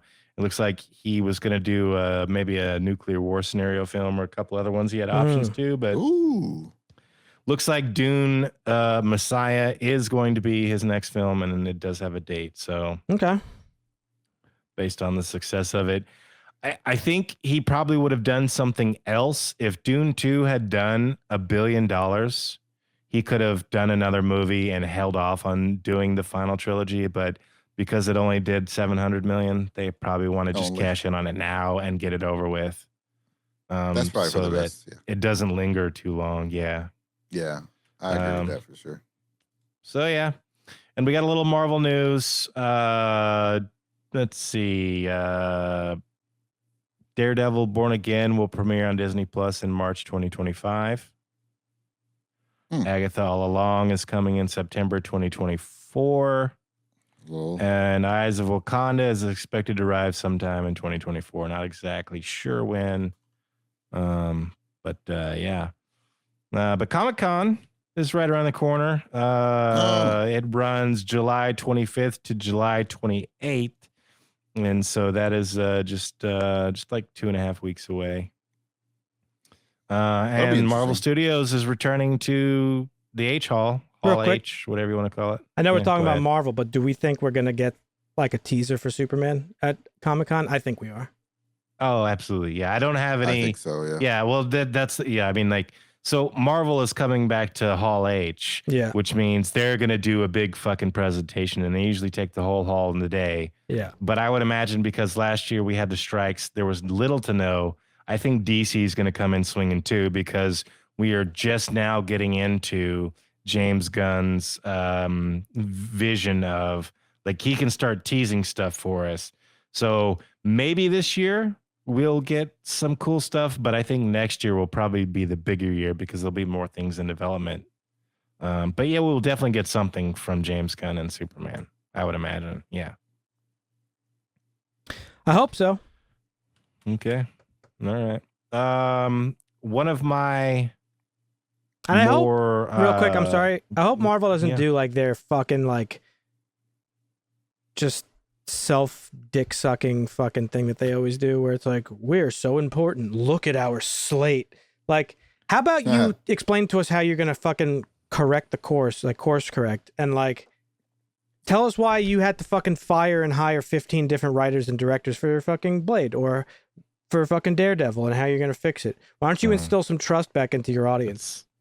It's a celebration. It's gonna be self-aggrandizing instead of being like, here's our slate of movies with characters you don't give a fuck about. It's going to happen. Yeah, I don't know. We'll see. Well, speaking of characters that I do give a fuck about, Highlander. Oh. This was a Collider interview with Chad Stahelski. Now, he is the stunt guy who did the John Wick films, right? He and Henry Cavill are teaming up for the Highlander reboot. So Henry is actually set to star in this, which I think is interesting because this is a guy who took gunplay movies and took them to the next level. Now he's stepping back to a property he loves, which is a sword fighting movie. And Henry Cavill, who obviously already has some sword play in his experience, they're going to reboot Highlander. So, like, I'm highly anticipating. That could be crazy. Have you seen the Highlander movies, Marvin? No. Have you seen the Highlander show? But you understand the premise, right? In the end, there can be only one. So there's these immortal guys, and they run around and they fight each other with swords, and they cut each other's heads off and absorb their power. And there can only be one who has all the power at the end. That's basically the gist of it. Hey, so we have this Henry like Cavill with swords. Tech, yeah, sign me up. With a stunt man who has a love profession for this type of stuff. Like he was talking about it. This is what he said in the interview. He said, it's another opportunity to do property that I love. I love what it's about. I love working with immortality and love stories through time. I think it's a good way to take a great period piece and sci-fi and mix them together. I know. Watch out, Dan. But he also talked about the tricky parts of stunt working sword fights, right? He's like, this is not the Princess Bride. It's not Crouching Tiger. It's not Master and Commander. It's not Master and Commander. It's not Zorro.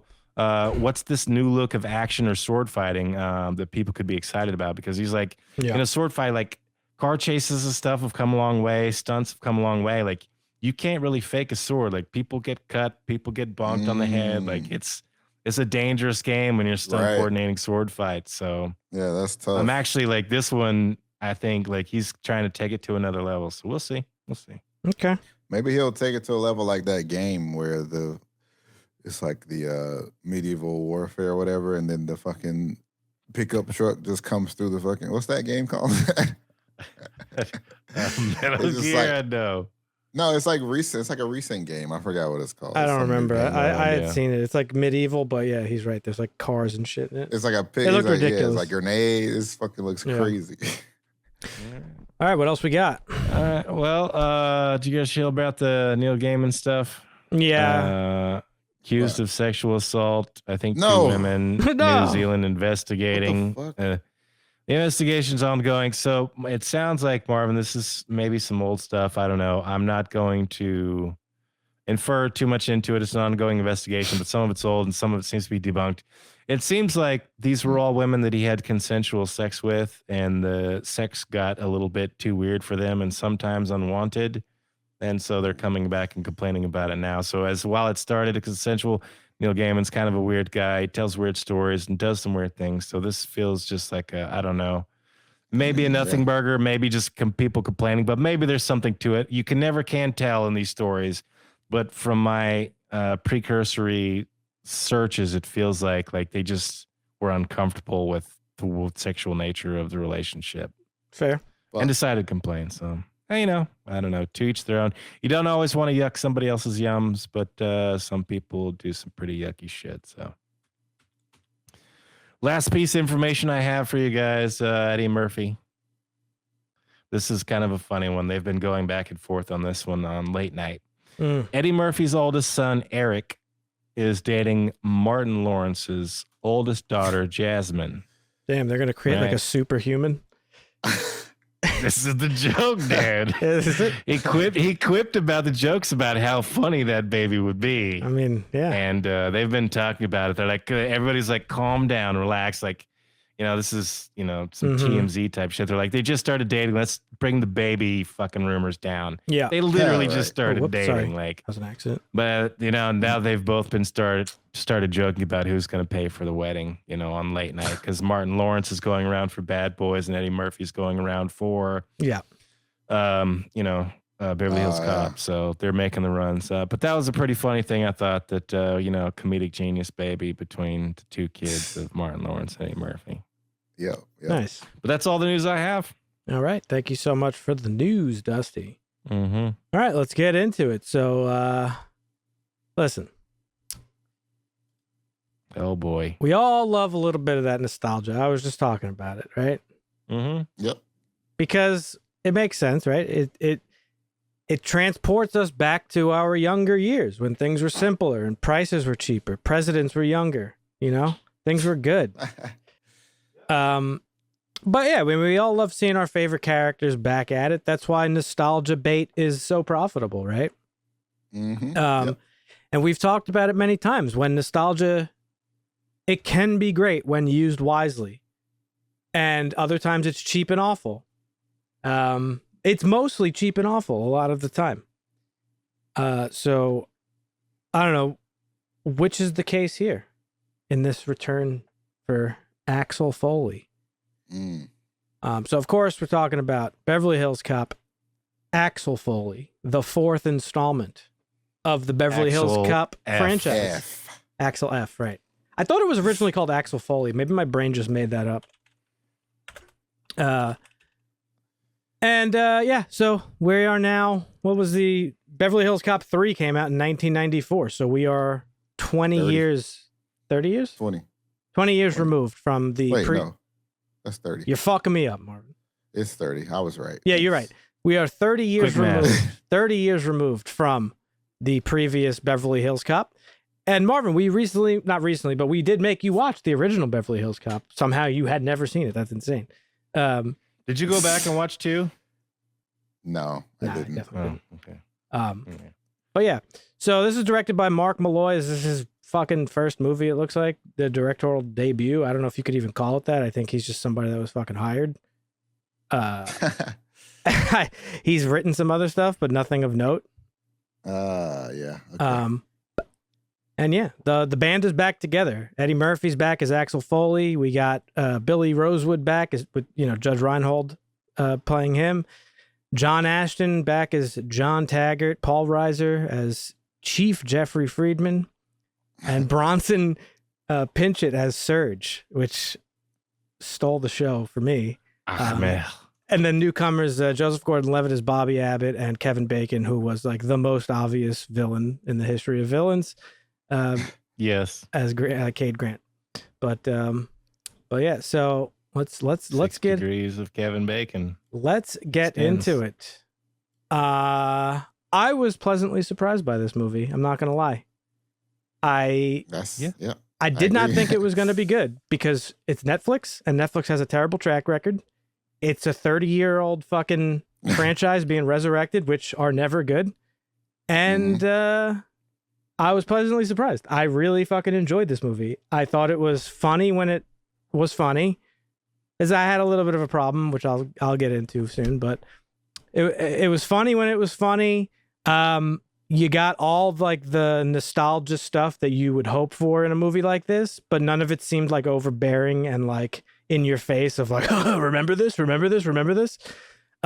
a couple of times, but mostly, yeah, it was just. It was a few times, but it didn't pull you from the movie. It was just like it was there. Yeah. So yeah, no, I really enjoyed it. I have been very vocal about how much I loved Ghostbusters Afterlife, and how I think that set a bar for how to make sequels of long overdue franchises, right? And that movie did like a really great job of being faithful and respectful to the past while also giving way for the future. I don't think Frozen Empire did exactly that, like we've talked about. Frozen Empire was a little bit weaker, still enjoyable, but not as good. And I think this movie, as in that vein of like, again, 30-year-old shelf life movie, I think it did a really good job of being respectful to the past, bring it into the present day. I don't think it did anything for like the future of the franchise, but I don't think that that's what its intent was. No, thank God. No. Yeah, and you don't need a future. It was just franchise. an homage to I think that's where it's distinctively different from Ghostbusters, is that Ghostbusters is a building to the future. Correct. Like, this is a gap. Yep. It's an honest and honorable remaking and the sequel. Yes. That's a bridge to the future, whereas this one is just an homage. Right. Yeah, it was an homage, and it was just like a creative thing. But yeah. But so what'd you think of it, Marvin? I agree. It was a good watch. I was expecting it to be shit, but it wasn't. It felt, for me, it felt very 80s, like from the plot to the villain, which is good for a movie like this. Yeah. So I was very welcome to that. I don't want to interrupt you. I just want to build off on that a minute, because I didn't take note of that. This felt like an 80s movie to me. It wasn't just the music either, because in the beginning I was like, you're gonna get all the old music and this that, but it didn't. It felt like an 80s movie, and that comical like 80s like Not too serious at all. Yeah. It felt like an 80s cop movie where it's like, and they even joked about it too, where, you know, there was some, I liked the scene between him and Joseph Gordon-Levitt where Levitt was like, you think you're just going to emasculate me and make me forget about like our conversation? Because that's like such an 80s trope. So yeah, I think they did a really good job of making it feel like an 80s movie, but also like poking fun at 80s tropes. Yes. So yeah, you can keep going. I didn't have much else. I thought it was. I thought the the code switch valet was like my favorite thing. That was my favorite scene. Oh my god, that shit was so funny. I can't repeat it, but he's like, "You're one of them code switching, whatever." It was so fucking funny. It was good. It was. They good. dropped. Yeah, I just thought it was just really good. They dropped the soft N word more times than I expected, to be honest. Oh yeah. Because he never. When did that word become like a thing in culture? What do you mean? Because I don't remember him saying those in like saying that in the old movies. I didn't have a problem with it. I just didn't remember. No, maybe not in the old movies, but he did in his stand-up for sure. Did he? Yeah, no. I Like don't know Eddie if he Murphy did Raw, it. he said he definitely. I don't know if he did it in the first one, but he 100% did it in the second one. Oh, in the movie, I'm not sure. Yeah. In the second one, I know he did. I couldn't remember. Because it's either when he's and I don't think he's when he's the bag of bullets when he's checking in the hotel. He's talking about they ain't gonna let I hear an interview of Michael Jackson and they ain't gonna let one of them. Yeah, I do remember that. Okay. I mean, he said because I know he drops it a few times. So Dusty, you have Beverly Hills Cop listed as one of your favorite movies. One of the greatest films of all time. In your podcast biography. What did you think about this? I thought this was great. I went in not sure because I have obviously I think this is the original is one of the greatest movies of all time, and the sequel is one of the greatest sequels to a movie of all time. Like you have Alien and Aliens. Like I'd put Beverly Hills Cop and Beverly Hills Cop 2 up there on that pedestal. Like that's how good. I think 3 is a travesty of cinema. It has some funny parts. Yeah. But holy fuck, did they just go off the rails? Because that was when you were getting out of the 80s and you were getting into the ridiculous of 90s action. And I felt that way a little bit watching this movie sometimes. Like going towards the end, I'm like, okay, like these old fucks and this action is just a little bit unbelievable. But then I'm like, but I'm watching Beverly Hills Cop, and that's like what the whole fucking point of it is. Like kind of being out of your element and being a little bit more ridiculous than it should be. But I thought it was great, funny, hilarious. I loved everybody being there. Some of it was a little bit like, I don't know, like the Billy jumping up and shooting the guy and saying, "For everybody freeze, you're all under arrest," like that. It felt a little forced, but some of it like felt a little more like that was some of it felt forced, the nostalgia, but some of it felt really good. So I thoroughly enjoyed it. I thought it was a great homage. I've recently a worthwhile sequel. I have historically liked the third movie. Not liked it. I have always like not hated it. But it's because it largely features Surge, and I love Surge. Yeah, because Surge is hilarious. Yeah. But my biggest gripe with Beverly Hills Cop 3 was that it's largely void of like any energy. It feels like. And I recently rewatched 2 and 3 to prepare for this, and I watched 2 and 3 back to back, and the drop in tone and energy from 2 to 3 is like so stark that it's shocking. It is. And it really is. It's a very weird movie. It's like lethargic. It has no punch, no power. It has like no kick to it or anything like that. So this felt like a return to form for me for the most part. Yeah. My only gripe with it is that I think a lot of the dialogue was very stiff. Sometimes it wasn't the story even too. Like, come on, Taggart. Billy Rosewood is your best fucking friend. And you're like, I've known this guy forever. And it's like, I mean, we're getting into the cheese of like 80s police bullshit. So sometimes you gotta I think this movie was safe. Like it didn't really do anything. It was, that different. I don't think the story was like kind of weak. Like, okay, we need an excuse to get Axel Foley back to Beverly Hills. All right, he has a daughter who's in trouble. Okay, that's fine. But beyond that, they like estranged daughter. Yeah. They attempted to like sprinkle in some like character building and like story elements that like just didn't really matter or go anywhere. Like her relationship with Joseph Gordon-Levitt's character. What was the point of that? Her and Axel's like estranged relationship. It's like very surface level. It's like, well, you know, you just left. You sent like. Okay. And he explains for like 1 second, like, well, this gang was after me and I was worried. It's like, but okay, fine. Does that matter? No. The stuff we said with Billy and Taggart was just like, it didn't matter. It was kind of silly that they even chose to do that because, like you said, they've been best friends for life. Like, you're not just going to assume your fucking partner of 30 years is batshit crazy all of a sudden. Yeah, that's wild. So I think a lot of the story elements were weak. Like, the main plot was like fine, you know, just a dirty cop fucking doing dirty cop stuff. Yeah, like you said, like he walks in the room and you're like, oh yeah, Kevin Bacon's the bad guy. Like the second he is. Well, no, that's him, right? I knew Kevin Bacon. Roll credits. I knew Kevin Bacon was the bad guy from the fucking trailer. Yeah. I was just like Kevin Bacon's not in your movie to not be a bad guy. Like he's just the bad guy. It just is what it is. So, but that was fine. Unless he's saving a town dancing. Yeah, but that's fine because the movie didn't make it like an effort to like try to trick the audience into thinking that he was not a dirty cop. And that's funny because that's like Axel's character at this point. He's like so experienced that he's like, that guy was wearing fucking, you know, $1,500 suit. Yeah. He's obviously dirty, right? Yeah. So yeah, I think I love that they stayed true to that too. Like he still did some detecting. He's a good cop. Had to do a little work. Still figured it out. Yeah. Yeah. You still see that. You don't see that in a lot of cop movies. Yeah. Thing. So I don't know. I think the story was a little bit weak or whatever. Fine. I think some of the acting, the acting and the dialogue was like really bizarre to me, and it was more in like the first half of the movie.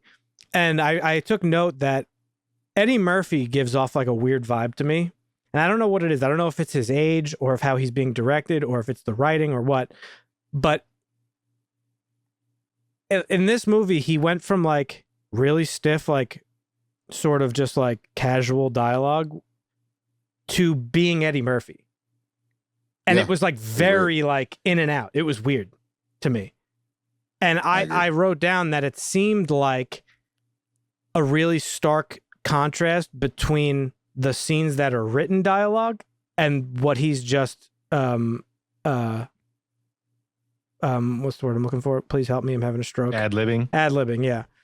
Well, that was one of the great things about the first one that he talked about is like it was like 15 different scripts thrown together that they had to ad lib just to figure it out. And so it was basically just him. But that's why you get Eddie Murphy.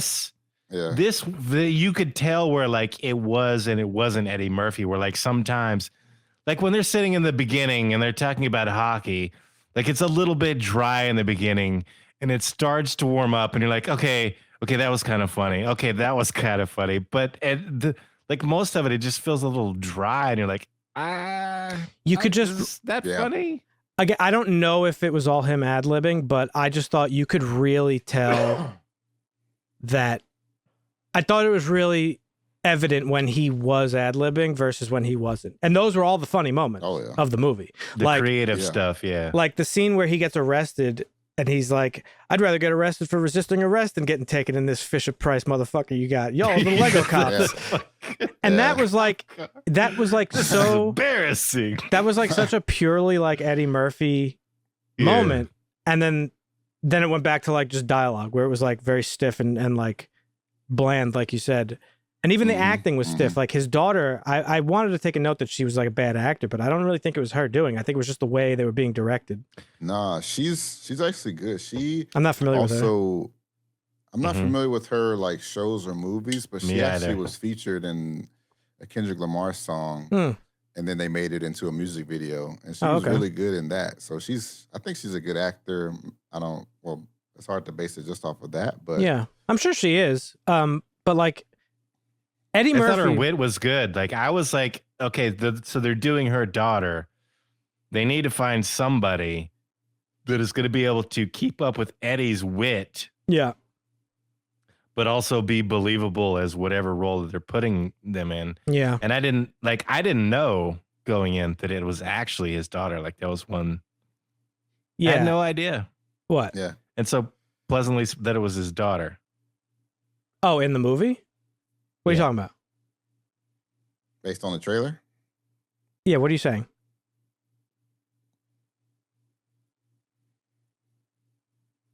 What's happening right now?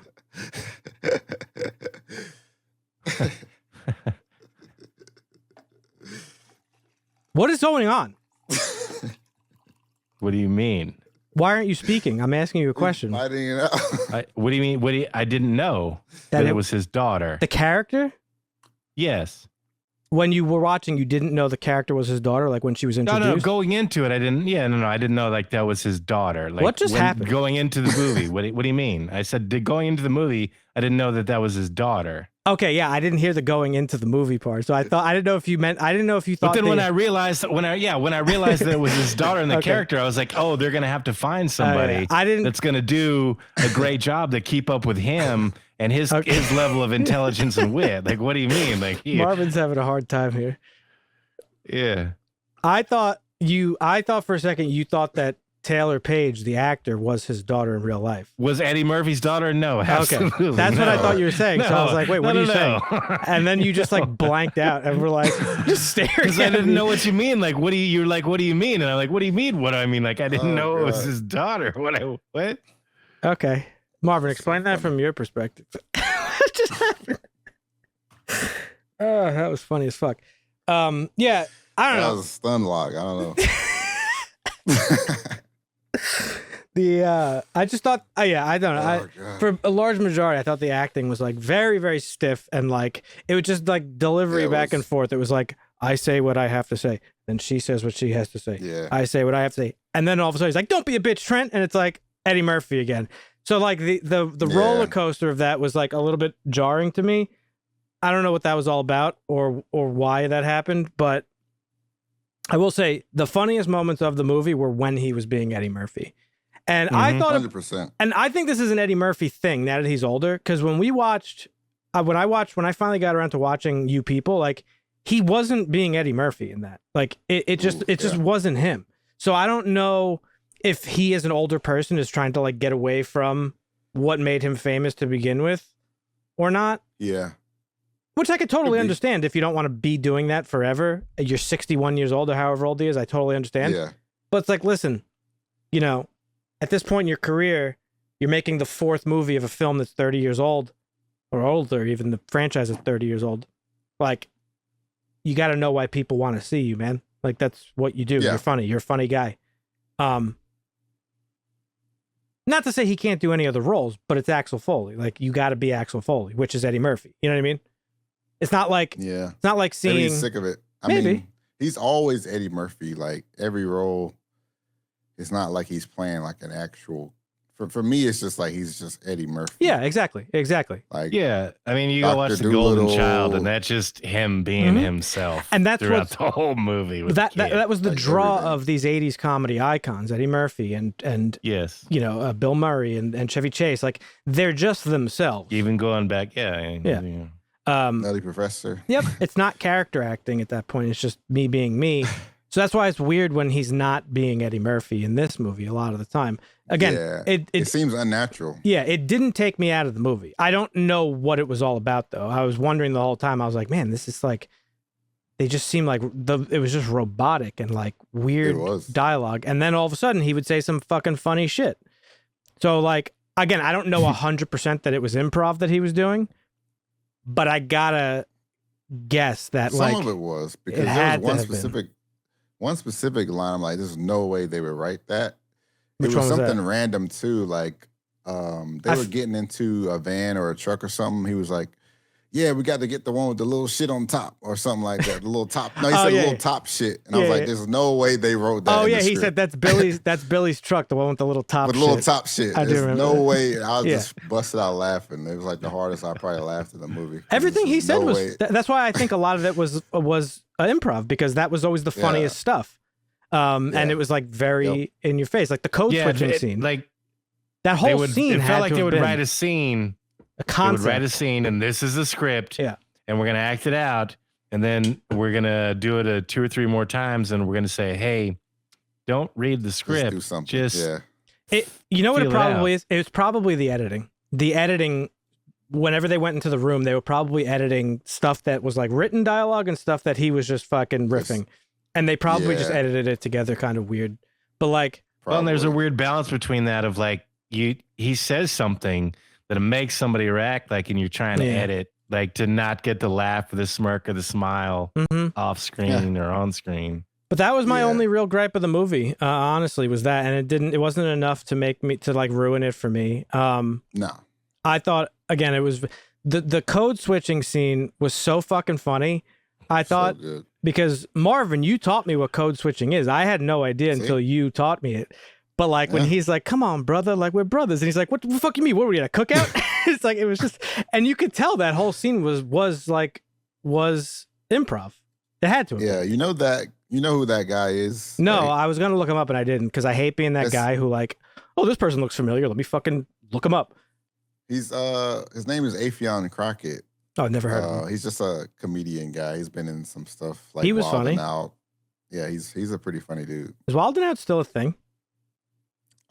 That's the MTV show, I'm not right? sure of. Yeah, it used to be VH1. Is MTV still a thing? Probably. MTV only shows Rob Dyrdek Real World Fantasy Road Fact. Rules? What's Rob Dyrdek's like the shit where he reacts to the TV shows? I can't reaction remember. shows, They show that or literally something? nonstop. I forgot the name. Anyway.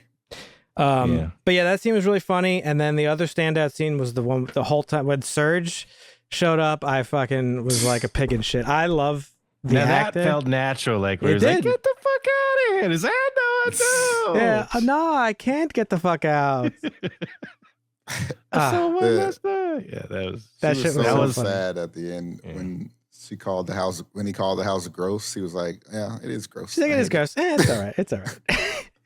And he takes it, but that's the funny thing about Bronson, the actor, like, because like again, that's a scene that you know is ad libbed, and he just she's like, "Oh yeah, the house does kind of suck. I hate it. Oh, it's all right." And then Bronson, the actor, just like totally casually just takes her by the shoulder, like, "Ah, like come on, let's go," and like walks her off the scene. It was just so fucking funny. You remember him? Oh yeah. Do you remember Surge from the first one, Marvin? Yeah, I do. Because he is in every single. Oh, he's movie, in every. I didn't know that. And each one, he has like a different job.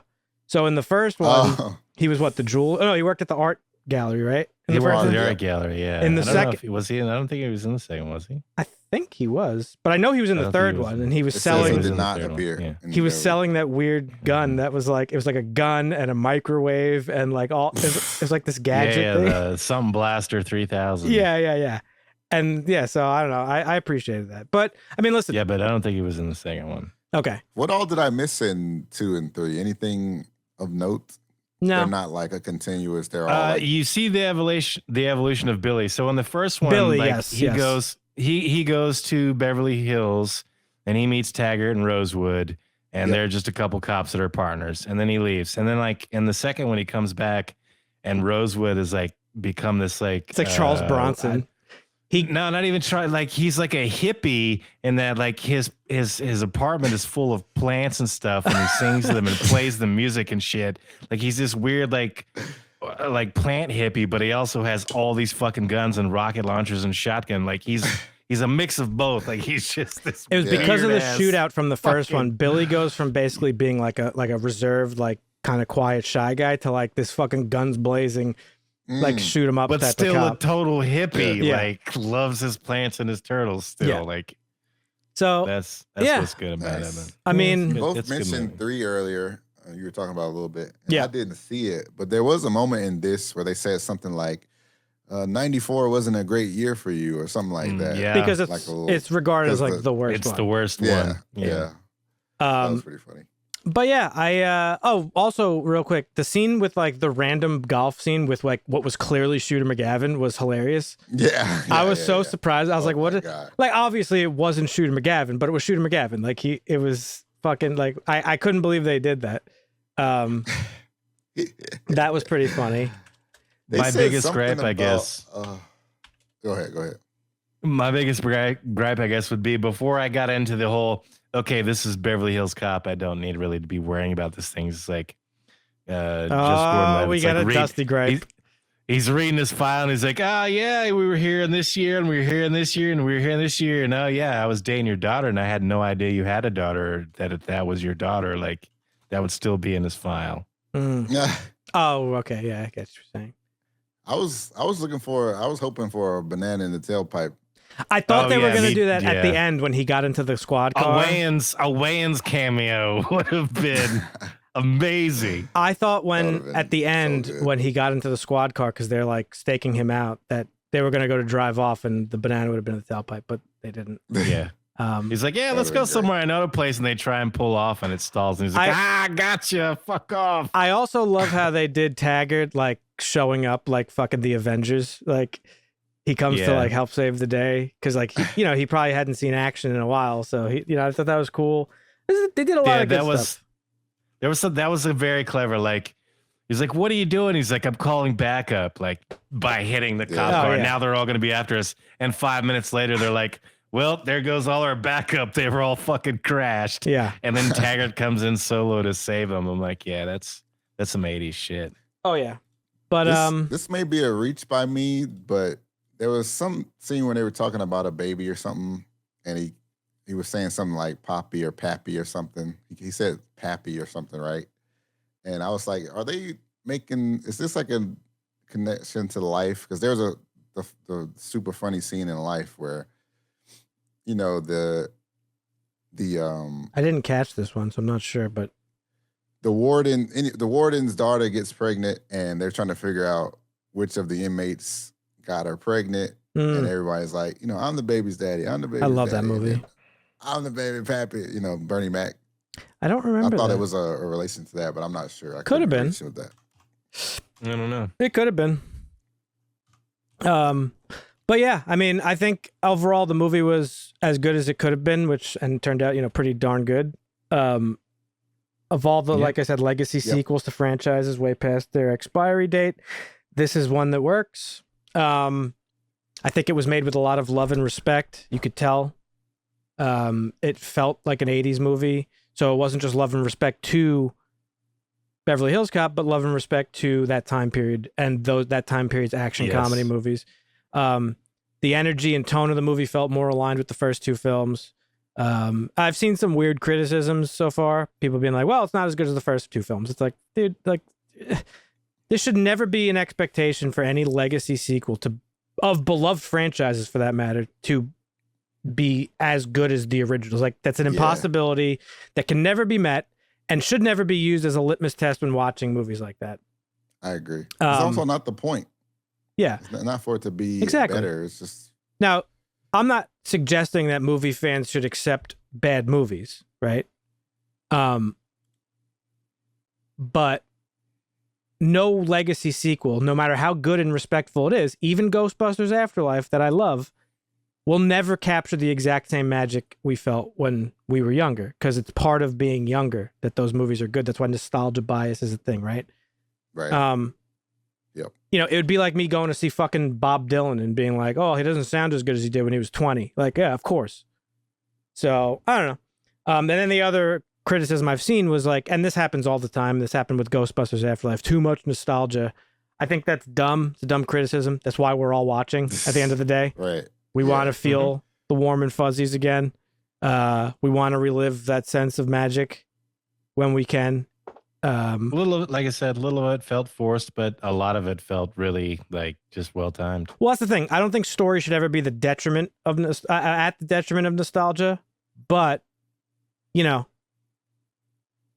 I could tell you as like a 38-year-old, I didn't even grow up with this movie. I watched it obviously when I was younger. I'm only 38, but I was smiling listening to fucking Bob Seger's Shakedown when he was driving the snowplow through the streets of Detroit. So it's like, that works. Yeah, that's what I'm saying. Like when they got in the dump truck and he fucking blows off the cop car door and he's like, I'm calling for backup. And Rosewood's like, God, I missed you, Axel. Like that doesn't feel forced. Like that just feels like, holy shit. Yeah. Whereas like the whole, like he shoots the guy and he's like, everybody hands up.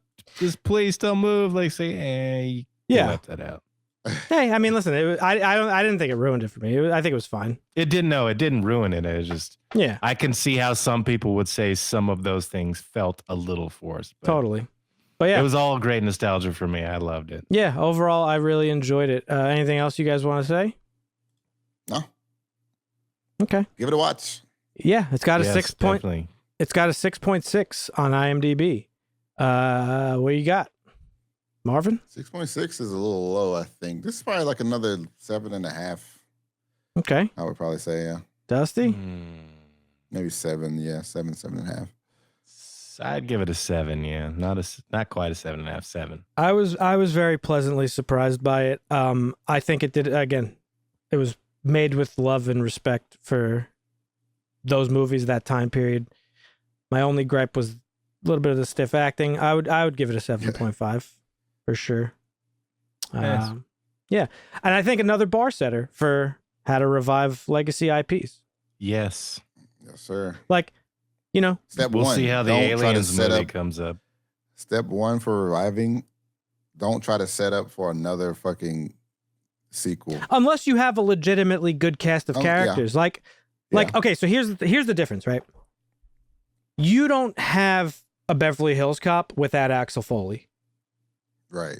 Yes. And you don't have an Axel Foley without our boy, okay? Yeah. Eddie Murphy.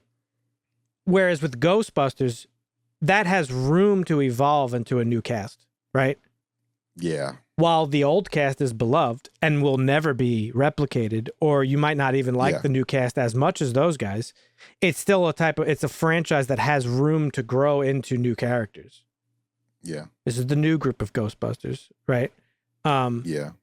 So I actually wasn't pointing to Ghostbusters. I was actually thinking I know you are not. The one we reviewed recently, The First Omen. Oh, yeah. That served no purpose. I don't know what that was. Yeah, where they're trying to set up for like how many God knows how many sequels, right? Oh, well, did I tell you what I discovered, or did I just think it that I told you?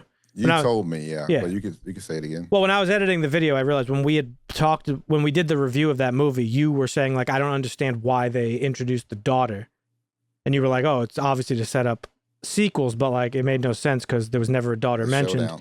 Yeah. And I was like, oh, yeah, it's like a weird plot hole now. But like, it'd be easy for them to just be like, oh, the other sequels don't exist. And like, here's the true sequel to The Omen, right?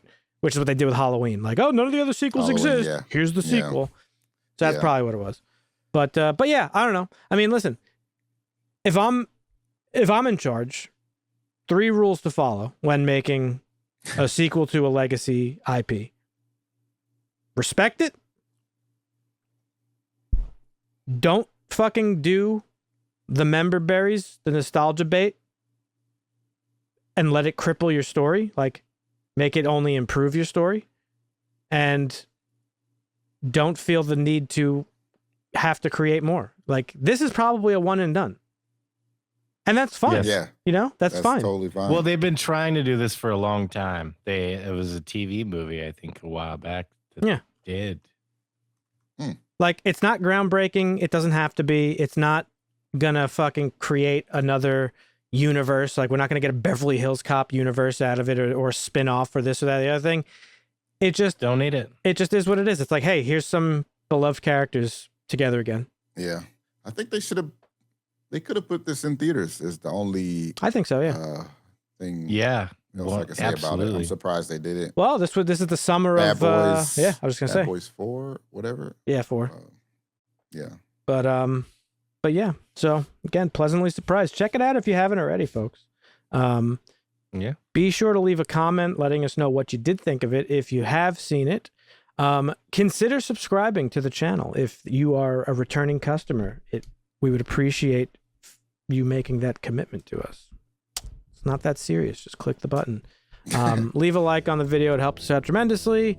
And we will catch you next. Is next week the one you're not here for, Dusty? Oh, no, next week is Long Legs. No. Please be good. Everybody, Long Legs. if you're listening to this. 1, 2. I got 3 more weeks. Gotcha. I get 3 more recordings, and then I'll miss the 4th. You will be watching this on Monday the 8th. So if you're watching this, folks, or listening, light a candle. We all need to come together as a civilization and hope that Longlegs that it lives up to the hype. Because if it doesn't, your boy's going to be devastated. Oh, yeah. Okay. I got a candle right here. Yeah, light it up, Marvin. Wild Rose and Suede. Look at that. Oh, shit. Look at that. Damn. I like it. White Barn. Damn, let's go. I feel like Dan's burning different kinds of candles over there. No, what do you mean? No, I have satanic candles. Yeah, I actually light them in the shape of a pentagram in the back room. Yep. But try to do my blood sacrifices.